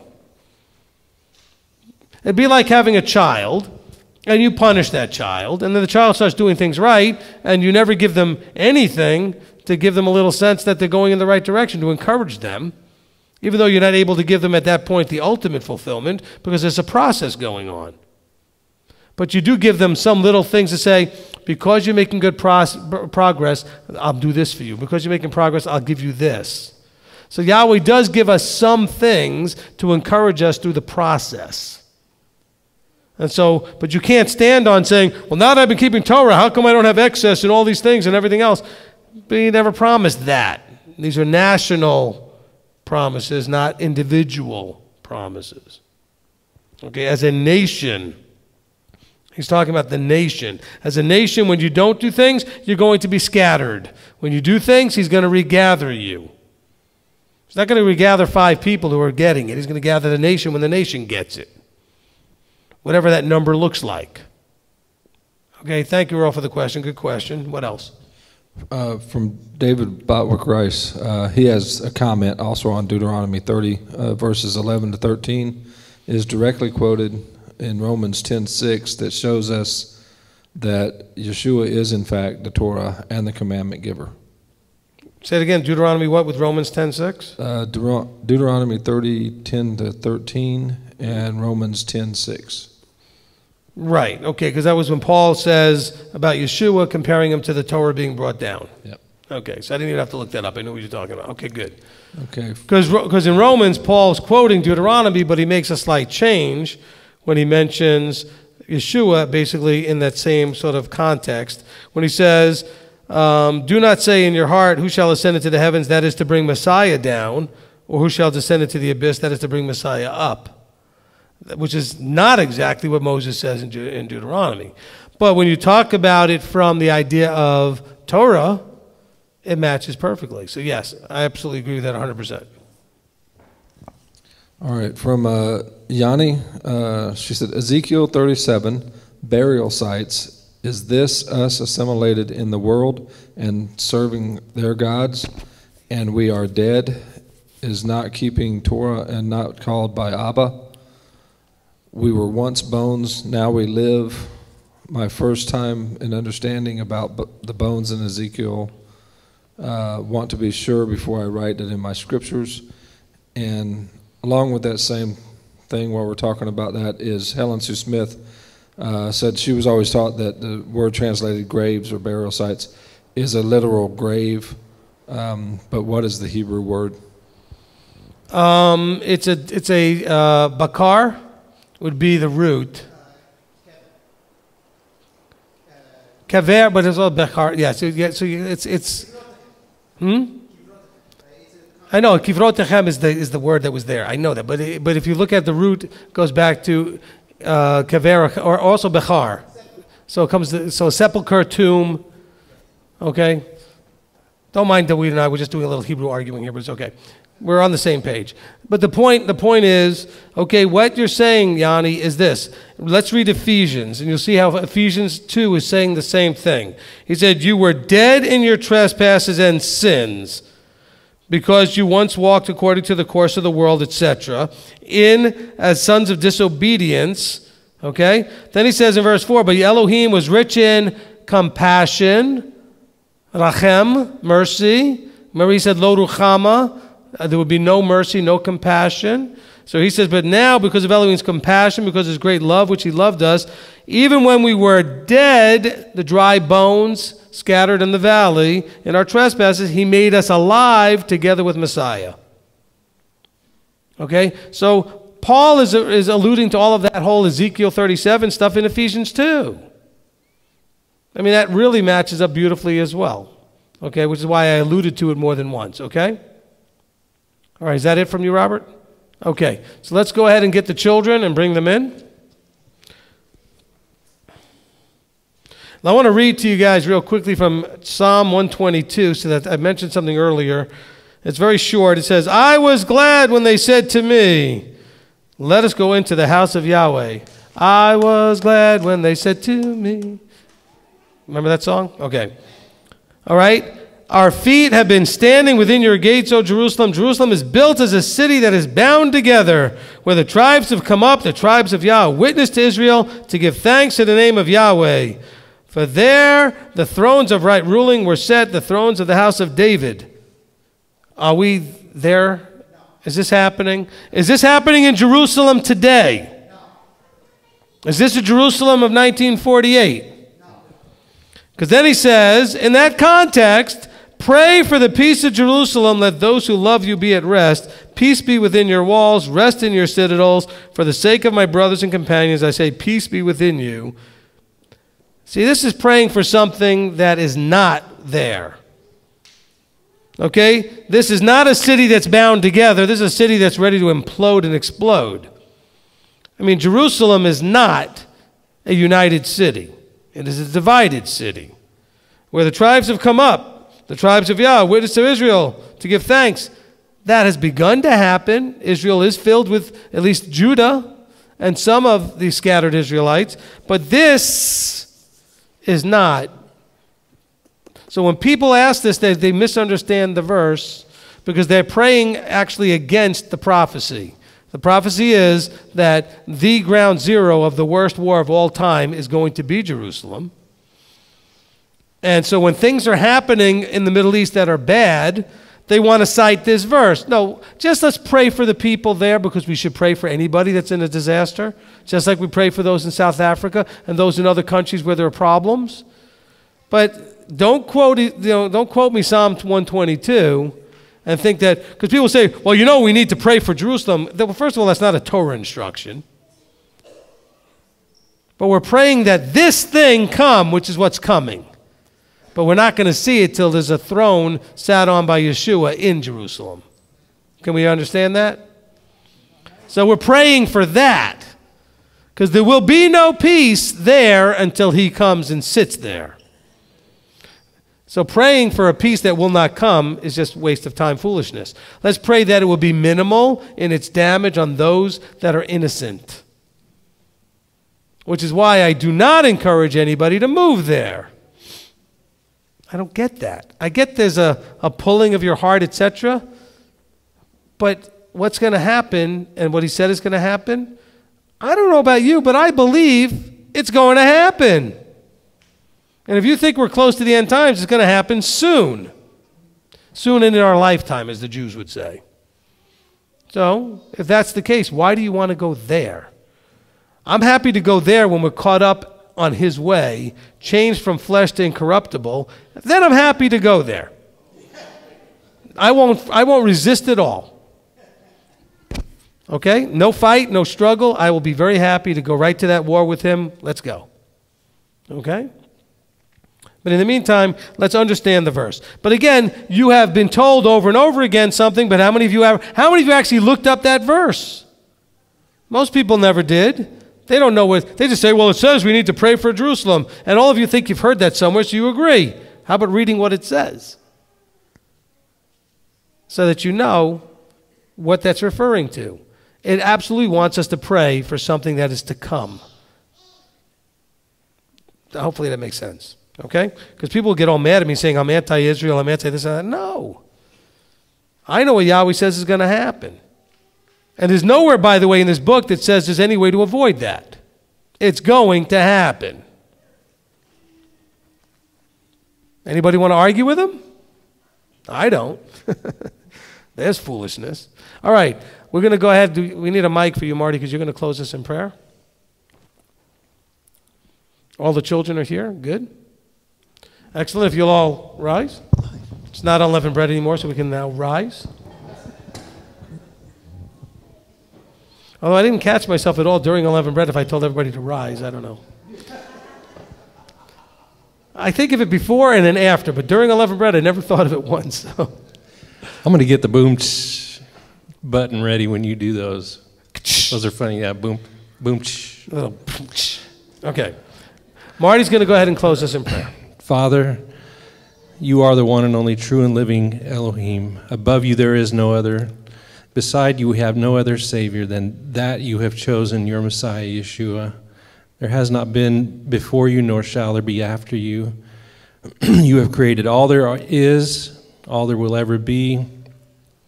And we give you all thanks and wonderful appreciation. You have empowered us. You have given us everything we need to live a godly life in this life. And we look to you for everything that we have need of.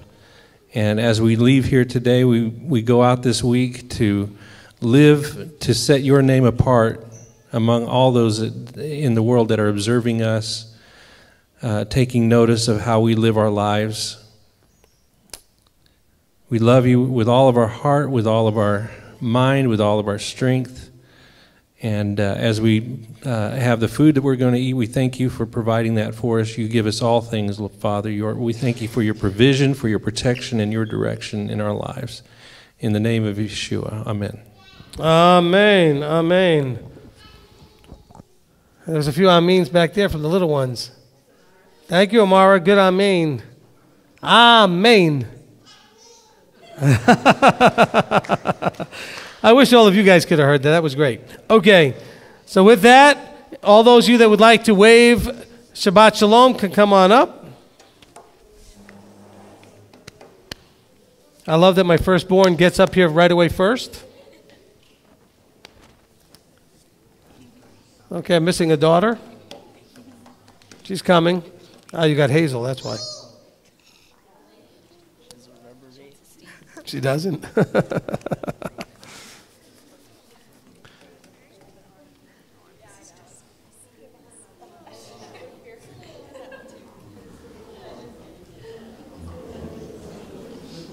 That's for Manny.